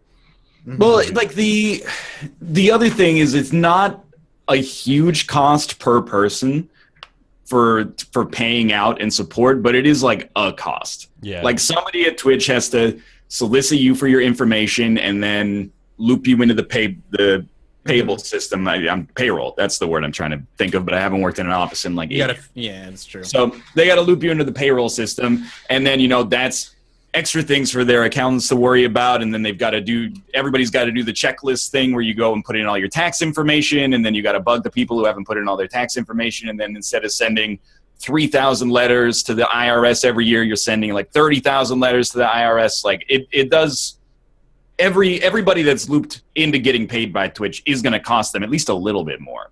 That's very true. I mean, even if you were to take away all the tech stuff, the infrastructure, the logistics of it, your HR overhead is not small when you're dealing with 30,000 people that need to get a 1066 every year or 1096. I can't remember which one they get, but one of those. Yeah. Oh, geez. We all just did taxes. 1099. 1099. Sorry, they file one of them and you file the other, and it's 1099. Yeah. Mm. But I will say, like, I think it's the affiliate stuff. I think is a good thing because if you have like 3 viewers, you're not gonna make any money anyway. And I don't say that to be dismissive, but like, there's nothing that's ever stopped anybody from having at least donations on show. Right. So I feel like if you have 3 viewers and you enable bits and you even have like a subscription, you might make like a couple of bucks a month as a result of that at most. But where it's really interesting is for the people that are in that kind of awkward range between like just starting out and getting the numbers for partnership, which are actually sometimes nebulous. Like it says you need 400, but sometimes, people with 5 get partnered, and sometimes people that have 500 semi-consistently don't get partnered. So for people in that awkward, like 50 to 399 range, those people actually could be making maybe a supplemental income as something like with the affiliate system if it actually ends up catching on for them. So I think at that level, it's kind of a good bridge to get to partnership, and it helps encourage smaller streamers to keep going, despite the fact that, like I know Corey's in chat right now, but Corey is a friend of mine, twitch.tv/FlackBlag, and he has streamed almost every night for like a year and a half. and he doesn't qualify for like official partnership status, but he still gets a lot of viewers and has like a community surrounding the stream. So for him to be able to like start getting something out of that, it makes it a lot easier to keep doing it long enough that you can grow and maybe qualify for partnership organically. Indeed. How the heck does the affiliate thing work? Does that, as a developer, I'm curious about that. Is that tap into any store the developer wants to give links to, or is it very specific Twitch store? Like, Well, that stuff is Twitch store only, to the best of my knowledge. That's what I was curious about. Like, yeah, I don't think that has anything to do with the new affiliate system. I think it's an unfortunate name, I think. Yeah. But I don't think. Yeah, go ahead. Sorry. Apparently, they will be doing that soon for affiliates. Is what I want to say. It's coming soon. The store thing. Yeah. okay. The one complaint I always say about that store thing is I don't like how it's not an option. It's not optional for you to have it. It's either you It's opt in there whether you want money and you out don't of make it. money from it, or it's there and you do make money from it. Yeah. Yeah, I I agree don't with like that. Mhm. Again, I really do. I sit on the side of positivity with Twitch for the most part, where I think a lot of the things they do have a net positive impact. Though I will be cynical and always speculate about the negative aspects of each implementation. But the one thing I will say Twitch does is it really consistently is putting pressure on YouTube to fucking do something. That's more creator friendly. And I will always say, if YouTube can just adapt some sort of minor subscription service per channel, whether it be $1 or $2, I think YouTube is back. Like, I don't think they're out of the game by any stretch, clearly. But I think they're back to being more competitive than they have been in the past couple of years, as Twitch really leeches. Every time there's a big YouTube problem, you see more and more people jump to Twitch. Yeah, and you also see Twitch capitalize on it. In Oh, absolutely. And circumstances, too. you have to be stupid to think YouTube doesn't see that. Yeah. I hope YouTube is like planning on doing something with it. Gaming might just be such a small segment for them, though, that they just don't even care. I don't think that's true, though. I think gaming in YouTube is still a huge. You got thing the for most them. subscribed YouTuber is a gamer. So yeah, I think. Yeah, no, I know that, see but I've seen some threads recently that were going around about, like, it seems that the traditional Let's Play formula is largely dying out, and YouTube is now becoming the standard place to put your VODs. I think a lot of the reason that YouTube gaming Let's Plays are changing after like the past few weeks, I've talked to a lot of people in YouTube themselves and people who are quote unquote YouTube analysts as a profession. A lot of the reason the Let's Plays are dying is because of the very big algorithm change on YouTube itself. Like, YouTube's algorithm change this year is the most aggressive change they've ever made.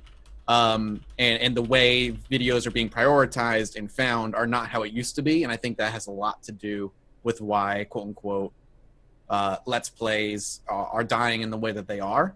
I don't think they're going to die out, but it's very much become an adapter fade away kind of thing that is scaring a lot of people to go to Twitch. Well, you would say that YouTube streaming didn't really work out, right? That's sort of no, YouTube streaming fucking a dead end. I think there are actually a few people on there that stream and do pretty well that I know of. But yeah, like, if you're going to stream, you're streaming on Twitch. Or, Beam. It's a joke. I didn't know if it was. I didn't hear what you said. I didn't know if I should laugh or not. I didn't want to be dismissive. As a developer who doesn't know very much about Beam, I wandered in there and was like, wow, this is a nice UI, but where is everybody? Yeah, right. That's my one experience with it. Yeah. I would. Cool. But I was going to say I would love for it to do well, just so there's competition, because then everybody is pushed against each other in ways that make everybody get better service or better technology. But it doesn't seem like Twitch has a real competitor other than PlayStation streaming. I don't know. I think YouTube had a real good shot at being a good competitor for their streaming service, but they didn't follow up with. They just sort of launched after the it, and then we're like, hopefully it works. Yeah, they kind of just let it go. Yeah. It was weird. All right. They made the little polygon heart, right? Like, that was cute. something. Bleed red. All right. I do. Nick, I'm going to cut Infinite from our docket here, if you're okay with that. Okay, it's pretty and it's fun. It's great. It's wonderful. It's a pretty good game, but you might be surprised how shocking some of the content material is. I didn't expect that. How Bioshocking. How Bioshocking. All right, cool. I'm sure that's the first time that joke's been made. Absolutely. Yeah, I do yeah. want to hear about Slime Rancher, though, because Mathis, you played a little bit of this too, didn't you? Or I played a lot of it. When it first launched, it was like hot shit on YouTube, and it was doing What really is a well. lot though in hours? Oh, let me check. Well, I feel like it was a lot of it. Maybe I'm incorrect. I've played 6 hours of it. Okay, I So played for 9 hours. for the content that was there at the time, 'cause Yeah. I haven't touched it since it came out in early access. Like I did everything that was available to do, and then I couldn't do anything. Right, and I almost did everything that was available to do, and I got about 9 hours. I think I could have gotten maybe another hour or two at most. And I'm going to stop where I am now because I want to let them make more stuff. But I really like the game. I think it's really... Oh, it's fantastic. It's such a good game. It's adorably cute. It's deep in a way, but also accessible. And it's sort of like a 3D iterative game, sort of like a Clicker Heroes or like a Cookie Clicker. Oh, really? Now you got my attention. Yeah, but with like actual cute little monsters you can play around with. They don't do a whole lot, honestly. They kind of bounce around, eat stuff, get bigger sometimes. But there was a surprising amount of things going on that I didn't fully understand until I spent more time in the game. And then it sort of unveiled new areas and new things that were interesting.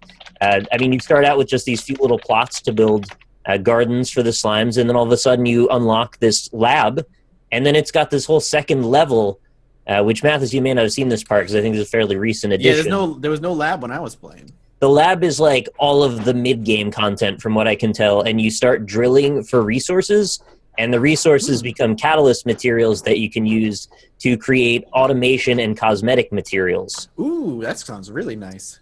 And they plan to make more automation. I'm thinking it's going to end up sort of like Factorio for slimes eventually, which sounds great. I'm assuming it's still the same where like you can only put like slime cages in very specific locations. It's not freeform. I really hope they let you do it freeform at some point, but I don't know if they can, though, because of some of the space requirements for things. true. Some of the slimes, particularly one of the more recent ones, has this sort of radioactive glow to it, and it has an aura that's about the size of the space between two cages. Okay. So if you had them too close together, I can imagine that would make it very chaotic. I don't really know what else to say about the game other than it was surprisingly fun, very well polished for where it's at in development, and like has a lot of potential for later. I almost want to say if you like the concept of it, maybe watch like an hour of somebody playing it and then just wait for it to be done. Because I feel like you're going to hit this point where you're like, oh, I wish I could just finish it. Like, I wish I could see to the end. Yeah, that's my problem with early access is that I want to, it's too much of a tease for me, so I have to like wait. I think the biggest one I'm waiting on right now is Delver. Delver's Drop? No, Or Delver. just Delver? Just Delver. Oh, Just okay. Delver, yeah. Which I played an hour of, and I was like, this is great. Wait, 10% done. That's And so I feel like, dungeon crawling, kind of looks a little Minecraft-y one, right? yep, but is basically a roguelite FPS also. But I don't know what their state is now. I should go back and check. It's been like a year. Dude, You got me Chasm. excited, man. When is Chasm coming out, please? Looks like Slime Rancher actually may be heading out of early access soon, though. It looked like their model was projected for spring 2017, so hopefully Really? they'll If be that's closer the to case, finished. they must have a lot of stuff on the go that did not hit the last patch. Because it seemed like they could have easily had another 10 hours of content intended to be in, but wasn't there yet. There were a whole bunch of missing areas and like things that looked like they were supposed to go somewhere, treasures that implied a thing, and I don't know. I'm very excited to play the final version, but I'm not going to go back to it until it's out officially. That's the way I felt when I left it, like, 6 or 7 months ago, however long it was. Like, there was a lot there. I'm like, this is awesome. I'm going to now wait. Like, I'm done. I did the until it 9 comes out. hours in one session. Yeah. I don't even think I took a break. I just kept going and going. That's insane. Because it has that kind of like Stardew Valley-esque feel of like consistent progress, making your ranch bigger and more effective, and getting the rarer slimes, and it's just really fun. And it's adorable. Sweet. All right, and like we said, still in early access. It sounds like they're gonna hopefully be finishing it up soon, but currently $20 over on Steam. Slime Rancher. Cool. Let's talk about Rick and Morty, baby. Virtual Rick-ality. I picked this up on my HTC Vive yesterday for the cool price of $29.99. Finished the whole thing yesterday as well. Played it front to back, more or less. I really, really like it. If you like Rick and Morty, this is basically a 2 to 2.5 hour Rick and Morty episode in VR, where you're interacting. So like the gameplay itself is reminiscent of Job Simulator, where you get put into a lot of different positions where you have to sort of finagle with different contraptions. Like you're in the garage of the house, right? So for the most part, you're just wandering around in the garage looking at all of Rick's crazy gizmos and gadgets, playing with a bunch of different nonsense. And then the actual puzzles require you to figure out how things interact with other things, how to access certain areas, how to really just sort of open up the puzzles of the world. And I think I think the biggest issue people are having is the length of it, which is a little disappointing. I don't really know though, like where I am on this matter. Like I don't know how to really examine the value proposition of VR games right now, because I think it's a really unique situation. I think that $30 for a 2 to 3 hour VR game is a lot different than 30 hours for a 2 to 3 hour like narrative game or something like that, right? Like it's totally different comparison. It's kind of a supply and demand problem, isn't it? At the point we're at right now, there's just not enough experiences that are going to push that price down yet. Mm-hmm. And you're probably right about that. And that's sort of the assumption I made too, is that these are just going to naturally be more expensive because there's not a lot out there, and there's right. it's just very limited selection. However, this is definitely one of the better VR games I've played, despite the short length and despite a few weird issues that I still really can't determine whether it's just my equipment or if these issues are happening in these games. But there will often be like issues of item detection. So, for example, a lot of things will fall through cabinets or drawers.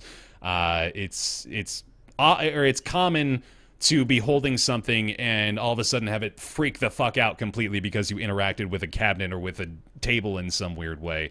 So that'll happen every now and then. And it's also sort of frustrating because there are a couple of segments where you have to interact with like 4 or 5 different apparatuses right in front of you really rapidly in quick succession. Like there's timers going down for everything and you have to really quickly move back and forth. Like you're standing up and you're moving your whole body to get to these different points. And that requires a certain level of precision, and it's handled mostly well, but there are definitely times where you think to yourself, I don't know if that's what I really did there. But yeah, it's really polished though. It looks great. The animation in the game itself was really awesome. It really felt like I was there in the garage. And yeah, like I said, like this is just it's the easiest recommendation in the world if you have VR headsets and you like Rick and Morty. Like it felt like it looked very visually faithful for being 3D to the show, which I thought was cool. Absolutely, it did. Yeah, I was really pleased with that. Which, of course, you know, it's the guy behind the show, Justin Roiland, is the one actually part of Squanch Tendo with this, so that makes sense. Although this was Alchemy as well, I guess, was the one that was credited with the development here. So yeah, that's the Job Simulator guys. Yeah, Job Sim. Right? Mm-hmm. Yeah. So it looks like they were working together too. But yeah, I can pretty easily recommend it with those caveats of if you like Rick and Morty and or if you have VR. If you don't like Rick and Morty, this is a more interesting recommendation. I still think I can recommend it, actually, even if you've never watched the show, weirdly enough. Like, it's not like you have to have seen the show to play it, but you can play this, and it's a fun, weird sci-fi adventure that's very vulgar, but it's fun. How does it compare to Accounting to you? Because that also has the Justin Roiland same kind of comedy to it. This is going to seem weird. I don't actually. Okay, no, hold on. So Accounting is like almost as good as Virtual Rick-ality, and is like only half the length of Virtual Rick-ality. Like, wait, but I played Accounting, and there's like very little that actually happens in it. It's mostly just listening to voice acting with like occasionally moving something. Yeah, there's a lot more you actually do in Virtual Rick-ality. Okay. So there's a lot more gameplay. There's actual puzzles. There's a whole bunch of different shit to interact with, and there's like a bunch of Easter eggs. Apparently, you can find Jerry somewhere in the game. I didn't know that, but I guess he's in there. And yeah, there's all kinds of shit to do. There's not a ton of replayability. I think, like, if you did everything, you would probably only need, like, 4 or 5 hours to do it all and to completely 100% finish the game. But just like quality-wise, accounting was on par with virtual reality. It really was. Yeah. Other than that, it's $30. It's available on Steam and the Oculus. There you go. Virtual reality. I've heard that at least as of last year, the complete install base of HTC Vive was like 150,000 or something like that. And that is something that is very frightening to me. That is that high or that low? Because that's way higher than it was.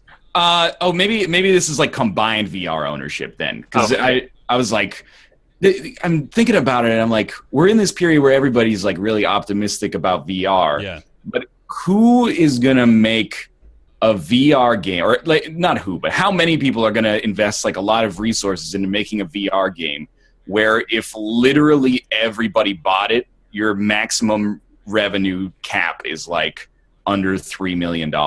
Yeah. Like, I mean, $3 million is a ton of money if you're developing it yourself. Yeah. Or maybe you have like a small team and literally everybody buys it. So I feel like we're in this strange position now where people are like, yeah, you know, if Sony will pay me, or if like Steam will pay me to make this game, then I'll make it. But yeah, I want to hear your it's got thoughts to be on that, more Joe. though than it's got to be more than 150 total, because if you think about it, and this is the reason people were so excited about PlayStation VR, is because of the install base of the PS4. Right, yeah. So I feel like you do have a bit of a chicken and egg situation here too, that people are looking for the system seller. Right. And people aren't going to buy the system without a system seller. That's why I was really surprised that the Vive wasn't coupled with an announcement like Half-Life 3 or something like that. Right. Because that would have, like, that's how they got people on Steam 15 years ago, was with Half-Life 2. They got me. So it's like, yeah, exactly. So it's like Valve was smart enough to know that. And I was surprised that they didn't hold back or save it for, I don't know, maybe they'll just never do Half-Life 3. But it seemed like that would have been a very good fit to help push the system, and I was kind of surprised that there was nothing from Valve in terms of software. At least nothing yet. They've got to be working on a ton of stuff, I'm sure.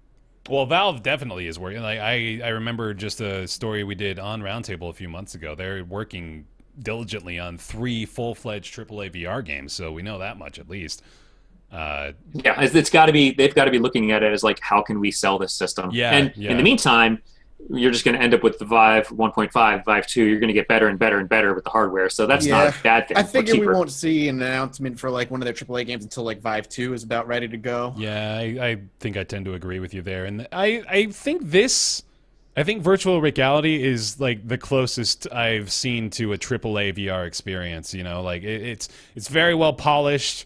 Everything in the game is done extremely well, and it you know, it's got like the clout of a pretty large property. So it had the ingredients, but it definitely needs a bit longer of an experience. It seems so trite to just say like make it longer, but like it felt a little I felt a little slighted by the end of it, because I was so into it by that point, only like 2 or 3 hours in, and then it's like, okay, you're done.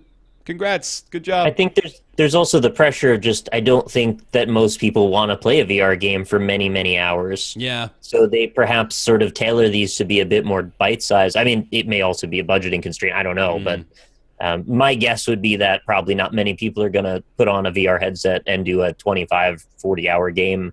That's true, yeah. I'm thinking like the VR version of Abduction might have been the most AAA feeling VR game that I've played. And that wasn't perfect either, but it was pretty good. Yeah. Did you guys ever try the like Epic games, the Robo Recall and the Bullet Station? No. Which one is that? Robo Recall was it's definitely very pretty looking for, VR's limits. Yeah. It's pretty cool looking. I don't know. I don't have any VR kit, so I haven't been able to try it myself. Oh, but is this an Oculus exclusive? I do not know. And then they had another one a little while ago that was a train station shootout thing. They've done a couple of interesting VR experiences over the years, and I feel like they're pushing I don't know, like they're pushing an interesting like develop in VR mode, which is kind of neat. You can actually make games in a 3D in a VR mode, which is kind of gimmicky, but also kind of cool. And I kind of want to live in that future. Yeah. So I know that's the thing that tempts me as a developer. It's like now I'm starting to see sculpting programs in VR. I'm like, I would love to do some sculpting in VR. Have you checked out Tilt Brush at all? No, I want to. It's I've great. seen I it, just but got I like. that. It was on sale the other day. It's It's a wonderful. great program, yeah. I would love to mess with Tilt Brush. There's a sculpting program I'd love to mess with where you can get like really zoomed in and like, oh, man, Yeah. it seems like a really cool way to experience creative outlets, I guess, in new ways. But yeah, I haven't gotten a chance. I've messed with a lot of different VR demos at like trade shows or at friends' houses, but like not enough to really be on full board with it yet. Sure. Cool. All right. But if anybody wants to send me a kit, then I can. That is Virtual Rick-ality. It's $30 on Steam right now. And last but not least, it's Flinthook. Anybody want to take this one? Mathis? Flinthook, yeah, sure. Flinthook is a new roguelite like that's more akin to Rogue Legacy. Again, is perpetual advancement. You make every run makes you more powerful. You can go buy things in the black market between each runs that make you more powerful for the next run, et cetera, et cetera. It's like the space. You're like a space pirate thief that goes into these ships and steals things and is like hunting a bounty, which ends up being the boss of the run. It's 2D. It's like an action platformer, and it's good. It's not great, I think, but I really like it, and I'd say it's good. A lot of the reason I think it's good has to do with its controls and the way it presents everything. It is a very good-looking game, but it also kind of dies by that sword and making everything too busy and makes things hard to distinguish. Mathis, would you say that the movement in the game is specifically the hook? Good one. Thanks, one. man. No problem. Ish. Top. Actually, yeah, I would say the movement is actually really, really fun because you have this hook, and there's in each room you're like swinging from like hook point to hook point, and the movement is very fluid, very responsive. The issue with the controls is that I find that on the controller and keyboard and mouse, each one you can play it with, they feel adequate on each one, but they don't feel good or great on each one. There's like problems in each control scheme, and it doesn't feel like the game was designed specifically with one or the other in mind. Even with the sniper upgrade bear that you told me about and I got last night, it doesn't fix the issue because a lot of if you're playing on controller, aiming is done with the same joystick that movement is. And when you get the sniper thing, what you can do is you can root yourself in place and aim.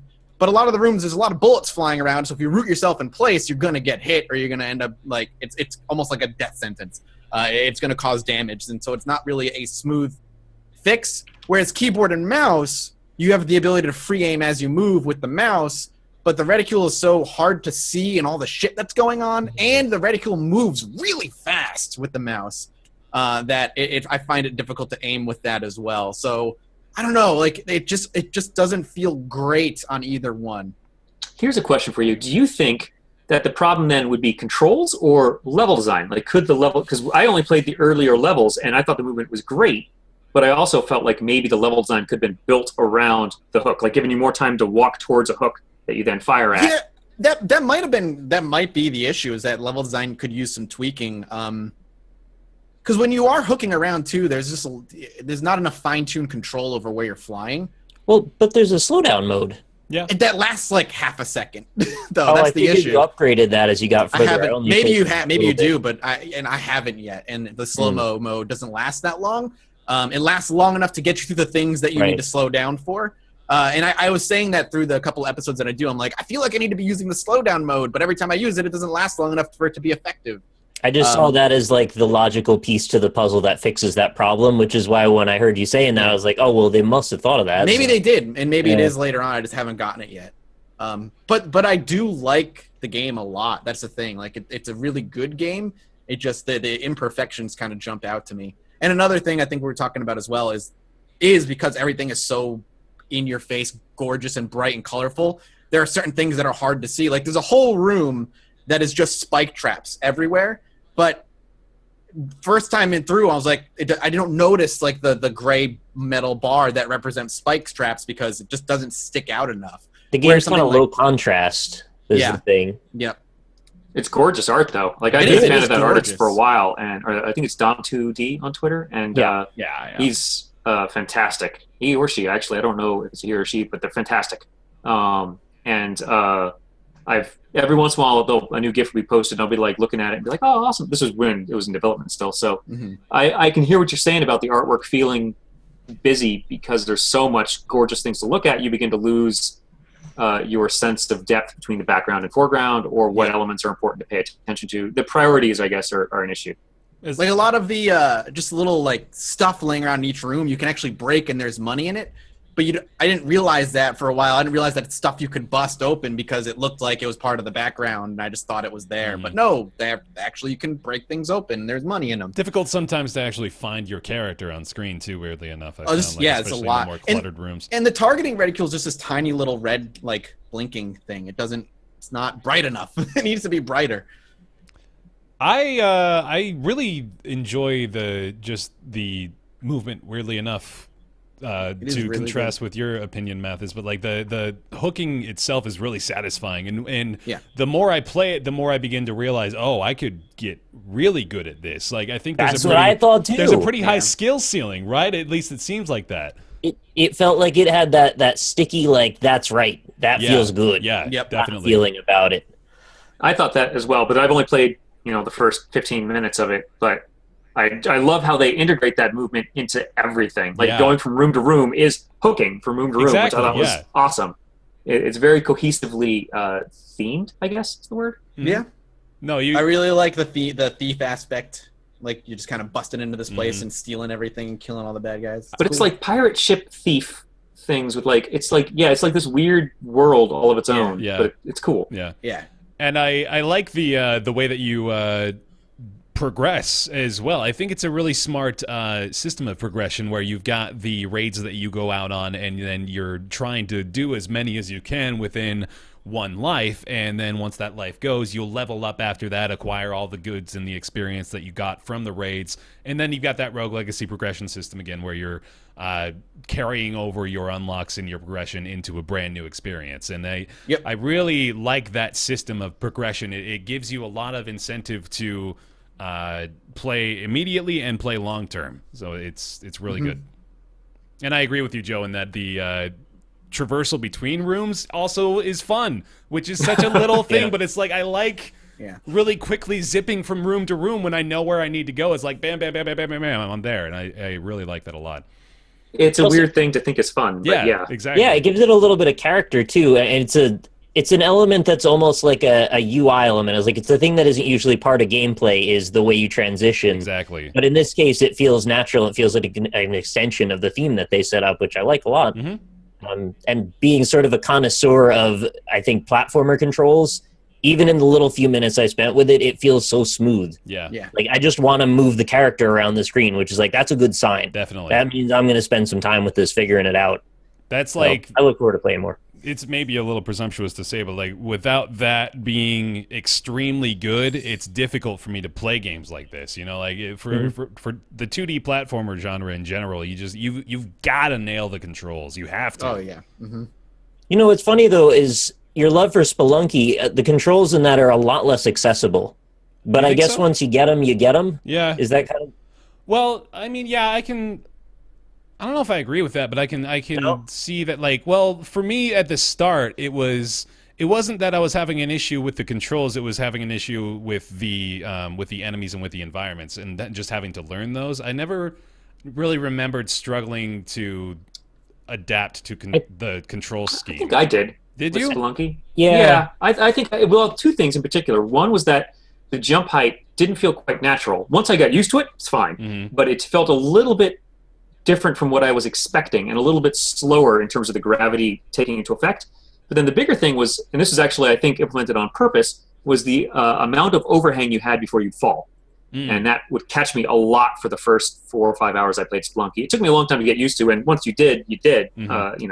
But learning how far I could push over an edge before I fell is pretty important in that game. Yeah. Right. And so it would constantly be something that was a struggle for me with Spelunky early on. Now I shouldn't say I've only played, but I've mostly played the Vita version, and that may also have some bearing on this. But I love the game. I think it's fantastic, but it did take me a couple of hours to feel like I was actually feeling the controls for Spelunky. Yeah, sure. And once you dig in with Spelunky, like, it's in. It feels right, but it takes a minute to get to that moment, because it's not exactly implied. Like, you're not going to be able to tell by looking at it what degree of air control your character's going to have, how fast you're going to fall. Yeah, everything there makes sense from a gameplay standpoint. I can see exactly why they did it. It was just to make a better game, the introduction for new players who were not used to that movement was a little bit rougher, but not that rough. I mean, it certainly was more polished than the older PC version, older free version. Whereas Flinthook, I felt like I immediately was ready to go, like the second I started it up. Yeah. So. No, I may be a bit too far removed from my beginner's experience with Spelunky now to be able to really properly remember what that was like. But definitely with Flinthook, I felt that connection right away. So, yeah, it's good stuff. Anybody else want to talk about it? $13.49, currently on sale, available on Steam right now. I recommend it. Yeah, it's a good game. I think you should check it out. I think I'm going to play like a few hours of it after the show today. I think Do we know anything about the long-term scale, like how big it is? I don't. I have no idea. Yeah, me either. I'm just curious. Just hoping. Yeah, I'm definitely going to be making some videos on this actually too. So here we go. Flinthook. It's good stuff. It's on Steam right now. And that, in a little bit of a longer show today, is going to take us into everybody's favorite segment. It's Ask Roundtable. Ask Roundtable, the weekly segment where you send your questions into roundtableyt@gmail.com. Mitchell asks us, do you remember the first game you bought with your own money? Do you still play it? Was it worth the investment? Was it worth the investment is my favorite part for sure. Nothing I spent my money on as a kid was worth the investment. Yeah, so he says, I'd like to thank you guys for doing the podcast because video games have always been something I've been into, and your discussions about them always help me think more about the medium as a whole. It also provides me a break from my college studies. He asks if we remember the first game we bought with our own money, whether or not we still play it. And he says the first game he remembers buying was Dragon Quest IX, and he still plays it. Well worth the $30 he spent on it, apparently. That's awesome. He's also put in a recommendation for Nick's Weird Games theme song. He wants to hear the Ghostbusters theme. We'll get that going. But let me start with you, Joe, because I know you're well prepared for this one. The first game you remember buying with your own money. So it's tricky because I don't know which one it is, but I brought visual aids because I still have it. Yeah, that's the best. So I didn't have a console growing up. I did get some PC games as gifts, but I don't consider those bought with my own money. It would probably be one of these two things. These are old Tiger handhelds. Oh, damn. It's Wizards and Warriors. Damn, man. Damn. Awesome. Yeah, and then this one is Mega Man 2. And I love that art on there. It's fantastic. Yeah, it's great. And it's probably better than the game was. Yeah, I was saying, most faithful recreation of Mega Man 2 you've ever played. Yeah, this game, man, it was not. None of these Tiger handhelds were all that very good, except for the Marble Madness one. But I traded that to a friend for Kung Fu, and Kung Fu was not good. I never got it back. Oh, man. The Marble Madness one was great. But, yeah, these things were not very good games. But as a kid who didn't have a console, and I was like maybe 8 or 9 at the time, I was like, oh, these are awesome. But I don't know if it'd be worth the investment. Yeah. But that's my visual aid because I was told the question ahead of time. No, yeah, smart. Anybody else got one? I'm trying to think. I'm struggling with this one, man. I can't remember here's back the thing. then. I don't know what I would buy. Like, I never really had an allowance as a kid. Yeah. So the only time I can think of buying games is when I had my first job. My first real job as host at 15 or 16 years old at Applebee's, of course. Yeah. And I never saved my money. Whenever I got my paycheck, it was the day of, be like, Dad, bring me to Best Buy. I want to buy a video game. So I just bought so many games. But one of the first ones I can remember buying is the original Ghost Recon for the original Xbox. And then I remember playing that and loving the hell out of it. But yeah, I just blew all my money. I never saved any of it. I just would go and buy 2 or 3 games with my paycheck and go home and play them for a week until I went and bought new ones next week. So but Ghost Recon, I guess, would be the first one I can really remember. Yeah. How old were you again at that point? Like 16, probably. Because I think that's what you're supposed to do with your paycheck when you're 16. Yeah. Or actually, I should say, I think your parents are probably happy that you were doing that with your paycheck at 16. Instead of I some feel other like options. I should have like saved it, because you look back now at like 30 years old and be like, man, I really wish I, saved all that money and done something better with it. But no, I was like blowing it all on video games. And the very first purchase I ever made with my money from a paycheck, period, was a big like radio with like a 5 CD changer. Yeah, Oh, dude. I did that too. Hell First job yeah. I got with like paper out money. Yeah, I was like, yeah, this is awesome. Fair enough. Oh man, Nick or Ryan, Mine's- y'all got one? No. Ryan's So, like, okay, it's motion.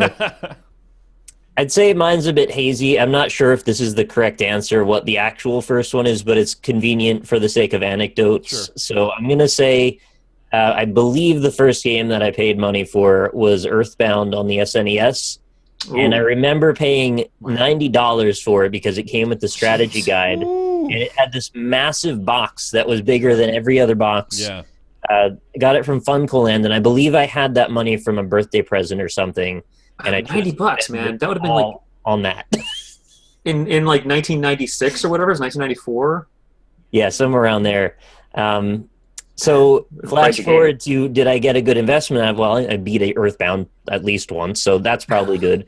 But maybe about 4 years ago, I found the strategy guide in my attic, and it had some scratch and sniff stickers on it. Don't sniff those after they've been in your attic. smart. I did that, and I thought I was going to die. I thought I had like spores lodged in my brain and they were growing at a rapid pace. I actually thought I was going to die. Don't sniff those stickers. Yeah, those things are probably worth $90 alone now. Mhm. If the box was in good shape and I could put it all back together, I believe that is probably worth a bit, but it's all kind of tattered now. Oh man. Yeah. I bought Star Wars Shadows of the Empire on N64.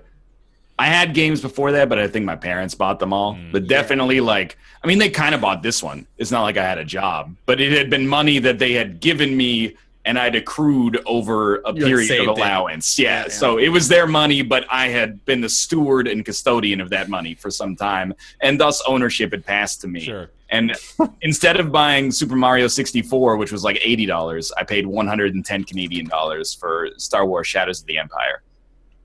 The And game was Good deal. considered good? it was okay. It's no Mario 64 though. Yeah. Remember you wrapped the thing around the legs of the walkers. That was... Oh yeah. Mm-hmm. That, That was was the cool. only. Yeah, that was like the good was part of pretty that dope. game. Yeah, but And you then could you do got that in the Super Nintendo one too, couldn't you? Yeah, but it was cooler in 3D. That was the Mario Kart 3D though, like the 2.5 pixel 3D. Yeah, Yeah, like the ground is Mode moving. 7. Yeah, the Mode 7 Mode 3D. Thanks. Yeah. yeah. I'm trying to go through like my progression of what I've had and determine at what point I started to provide those things for myself. It's hard to remember. Yeah, because like I know I started with Genesis, obviously my parents, and then PlayStation was my parents. PS2, I'm pretty sure my parents bought and provided the games for. And then I think the first console and game that I bought for myself with my job money was probably an Xbox 360 with Halo 2. And that pretty much set me on a track for the rest of my entire life. So I'm going to go ahead and say that was probably worth the investment. I also played... Original Xbox and went straight to Xbox 360 for Halo 2? I think I did, yeah, because I was playing... Wild, man. I was playing Halo PC for a long time. Not even PC. I was playing Nice. Halo on the Mac for a long time, and that was what I was doing for like years and years before that. And then I was eventually like, well, I can play the new Halo on this console. So. They did port it to PC, Halo 2. What? But I think Yeah, way I later. played the first one on PC. They have it... They did. They have No, for real, they Halo really did. I 2 remember on- stocking it at GameStop for a while. And also, the original Halo had like Yeah. 2 extra weapons. Yeah. It had like a plasma cannon and like a flamethrower or Yeah, something. yeah. The PC version had a plasma cannon on it. It had Why do I know this shit? Well, I got an early game that I remember buying early on. Uh-huh. Back when I was getting mostly gifts, I saved up my money and bought a copy of Faceball 2000 for the Game Boy. Ooh. I have that. And it was I have hard to that. find. I had to stock the Funcoland. You saying Funcoland is what made me remember it, because it was like every month I'd call them up, be like, "Do you guys have a copy of Faceball?" So for those in the chat who don't know, Faceball 2000 was a very, very, very, very early first-person shooter. September 1992. Yeah, It was like Emoji Doom. It was basically Emoji Doom. Yeah, you had walls and ceilings, nothing on the walls, and you shot smiley faces. And when you shot them, they became sad faces, and then they died. But it had multiplayer, and you could play with 4 players if you could find 4 copies, which I never did. But it was like hard to find, and that game set me probably on the path towards playing first-person shooters. Yeah. Or towards loving first-person shooters. That's It's awesome. probably Faceball 2000. Mm-hmm. Now, you knew they had that on SNES also, right? That the Game Boy version was a port? Yeah, I did. Yeah, okay. I I wanted I to don't blow your know- mind in case you didn't know that. I think it was on PC first, but I didn't have a PC that could run it. PC? I think. It was Now called you're something blowing else, my though. It mind. wasn't called Faceball. It was called, Oh, yeah. something. Just Yeah. had this up. Mini Maze, right? Mini Maze, yeah. It was, No, Maze. MIDI Maze. MIDI Maze. yeah, and I think on the Game Boy one, I think you actually had a grid. You could make your own levels. And I was like, that sounds amazing. But you couldn't save them, so it wasn't actually all that amazing. Shit, there it is. Platforms, Atari ST. Damn, Shit. son. Yeah, I This thought the is Game the Boy one came oldest- out. Is this the first-person shooter to ever exist? No, I think there's earlier ones than that, but it's up there, yeah. And I remember thinking, because before this they had first-person shooter type things, but they would be like almost like oh shoot, why can I not remember the name of it right now? Like the regimented 90-degree or 45-degree turn kind of games, and it was Like kind Shadowgate right, like Shadowgate, or only Fantasy it's Star. Yeah. right, only it would be they would try and make it an action game, but it would still be locked perspective. But this was like fluid, and you could kind of strafe. But it was not particularly good in hindsight. It doesn't hold up very well. But as a kid, I was like, "This is the most amazing thing ever made. It changed my life." I thought the whole like term first-person shooter didn't even really come into existence until after Doom was released. No, it didn't come into existence until then, but the genre still predates it. That it's kind of like the idea of platformers not being around before Mario. Sure, yeah. You know, they still had them. You know, like you could play ASCII platformers back on your 80s PC. Yeah, It was, you know, Was the Vector Tank game, would you consider that a first-person shooter? maybe what, like Battlezone or what was it called? Yeah, I think it was Battlezone. Maybe. I mean, we're talking about some old games here, though. There's Faceball was definitely an early one, though, or at least the MIDI Maze version of it. But yeah, that's ancient history. Yeah, but yeah. I remember from that. 1980. Holy shit. I'm going to find the original first-person shooter that didn't know it was one. Yeah, do it, man. All right, while you're doing that, I'll say thank you very much to Mitchell for sending us in this question to roundtableyt@gmail.com. If you've got questions to ask us in future episodes, that's where you email them to. It's roundtableyt@gmail.com.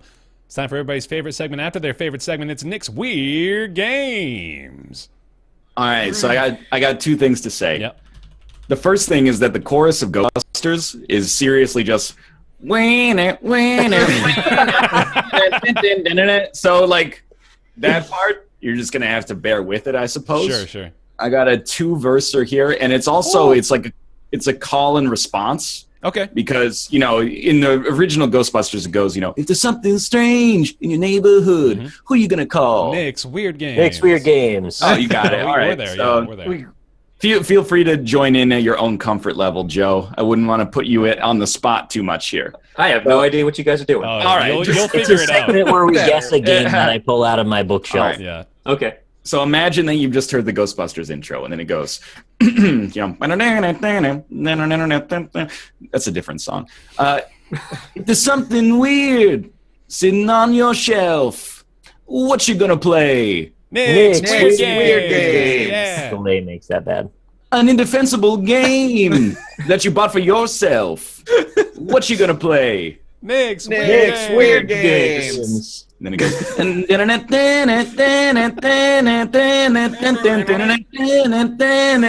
I am playing those games.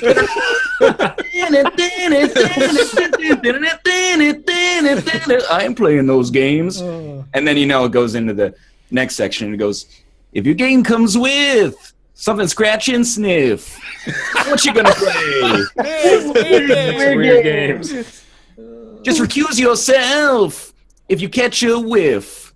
What you gonna play? Next weird Next game. weird games. And then it would go Wow. dana again. You get the idea. Yeah. Is there actually a payoff to this? Does Nick show us a game now? Yeah. Yes. No, there's actually Okay. a thing we do We after didn't it. explain Yeah. it at all. So Ryan has a habit of singing an intro to this segment where I then go find a game off of my shelf of old and weird games, and then I give you clues and you try and guess what game it is. While you hide Oh. chat so you don't get the answer. Yeah, you hide chat. Yeah. Sorry. I We see. should have explained Oh, the okay. segment to you before we did the show. Yes. That was my fault. Now, if you could pull Faceball off, that would be awesome. Yeah, that'd be good. Just Right? pull Faceball off the shelf.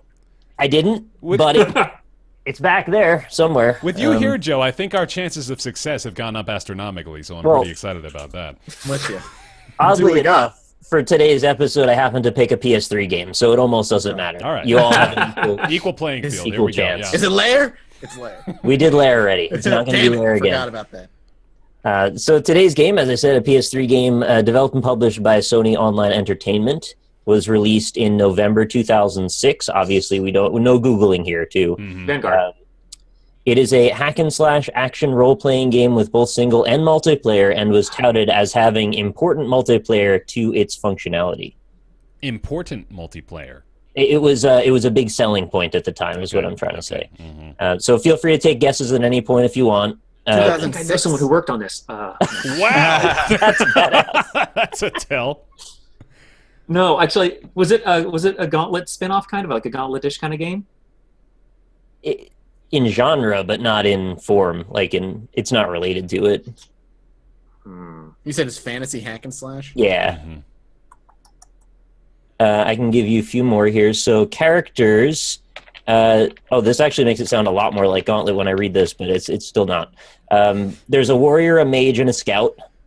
Okay. Hold on, So those are I'm your looking three- up my friend's resume, and we're going to see if this is actually. 3 character classes. It did not fare particularly well in reception, unfortunately. Like most Sony Online Entertainment games. It was a mixed Untold bag. Legends. Is it Untold Legends? Do you have a full title? Do you have a wait, full really? There's multiple Untold Legends games. Oh man, well, I'm looking at my friend's resume. Literally, he just says Untold Legends. All right, That's so all I got. Do we need a You got it, subheading you now? got All it, I right. wanted Hey, to be- well done. Good job. Oh, Dark Horizon. That's it. I think that's it. Or Dark Kingdom, rather. I actually really like this game, and I know it didn't get a fair shake. I remember that. I remember It that was cover. like the only Diablo-style game that existed in the early life of the PS3. The official name, by the way, for audio listeners is Untold Legends Dark Kingdom. Again, released in 2006. Hack and So- slash, 1 to 2 players online up to 4, so you could actually do local co-op as well. Was that cheating for me to look up my friend's resume because I thought it was I mean, familiar? You know, with Unprecedented, no. your position, I think we give you a pass on that one. You're okay. Primary sources are allowed. Chat doesn't seem to like it. I don't know. Maybe it's a matter of opinion. I like that it had physics-powered combat. I thought that was kind of fun and unique for the time. Maybe novel would be a word I would use. Important multiplayer. Yeah, it was the only one you could really do if you want to play like a hack and slash online with your friends. Mhm. And it was around the launch window for PS3, so that kind of counts too, right? Yeah. Why not? All right. Anyway, count that as a win. Yeah. Thank you, Joe. Well done, Joe. And I didn't realize there were multiple Untold Legends games. Yeah, it first came out on PSP, and then was eventually somehow landed here on the PS3. Well, he was working on the PS3 version. He was one of the environment artists, so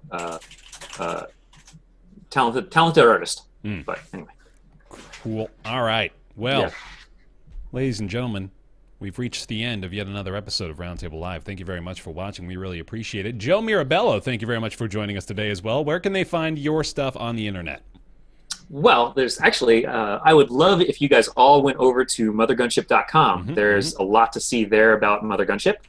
There's dev blogs there that we're posting. We're going to post another one up on Monday about the crafting system, actually, as well as links to Facebook and Twitter and such.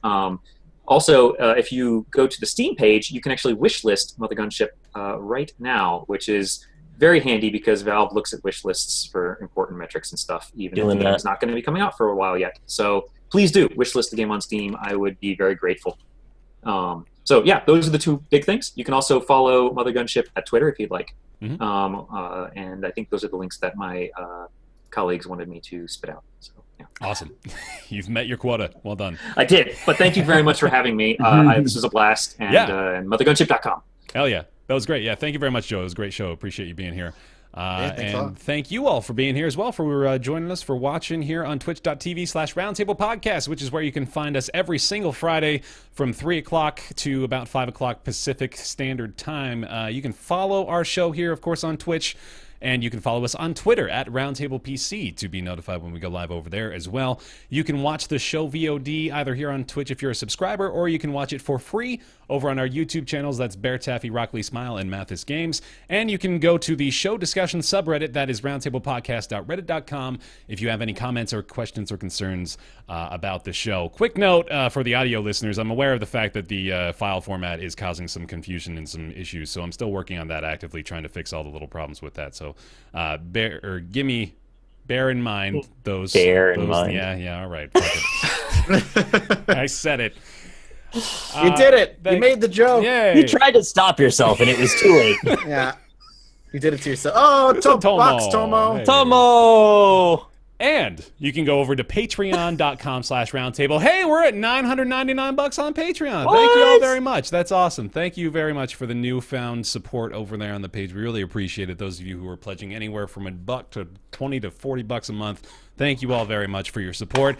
We want to especially thank those of you pledging at that $20 tier and above, which include Julian Avelsgaard, Jonathan Graham, John Kalchik, Scrotty119, Thomas Games BR, Jakar Sampson with a dance number, Kolnar, Sahoa, Jamie Tinsley, Joseph Boss, Penn Gillette, Michael Bush Larson, Talks to Wall, TJ Majesty, Chaos, sponsored by Toast Hat Theorist, Colby Klein, Greenlight, Oren Saltzman, Christopher Flagg, Eric Schooley, Brizzle Rip, Positron, Myth Scarab, Mediocrities, Justin, Smurfette, and Logan Ray. Thank you guys so much for your continued support over on Patreon. Really, really appreciate that, and thank you all very much for watching this episode of Roundtable. We'll be back next week, same time, same place here on the channel. Thank you for being here, and we will see you then. Goodbye. Goodbye.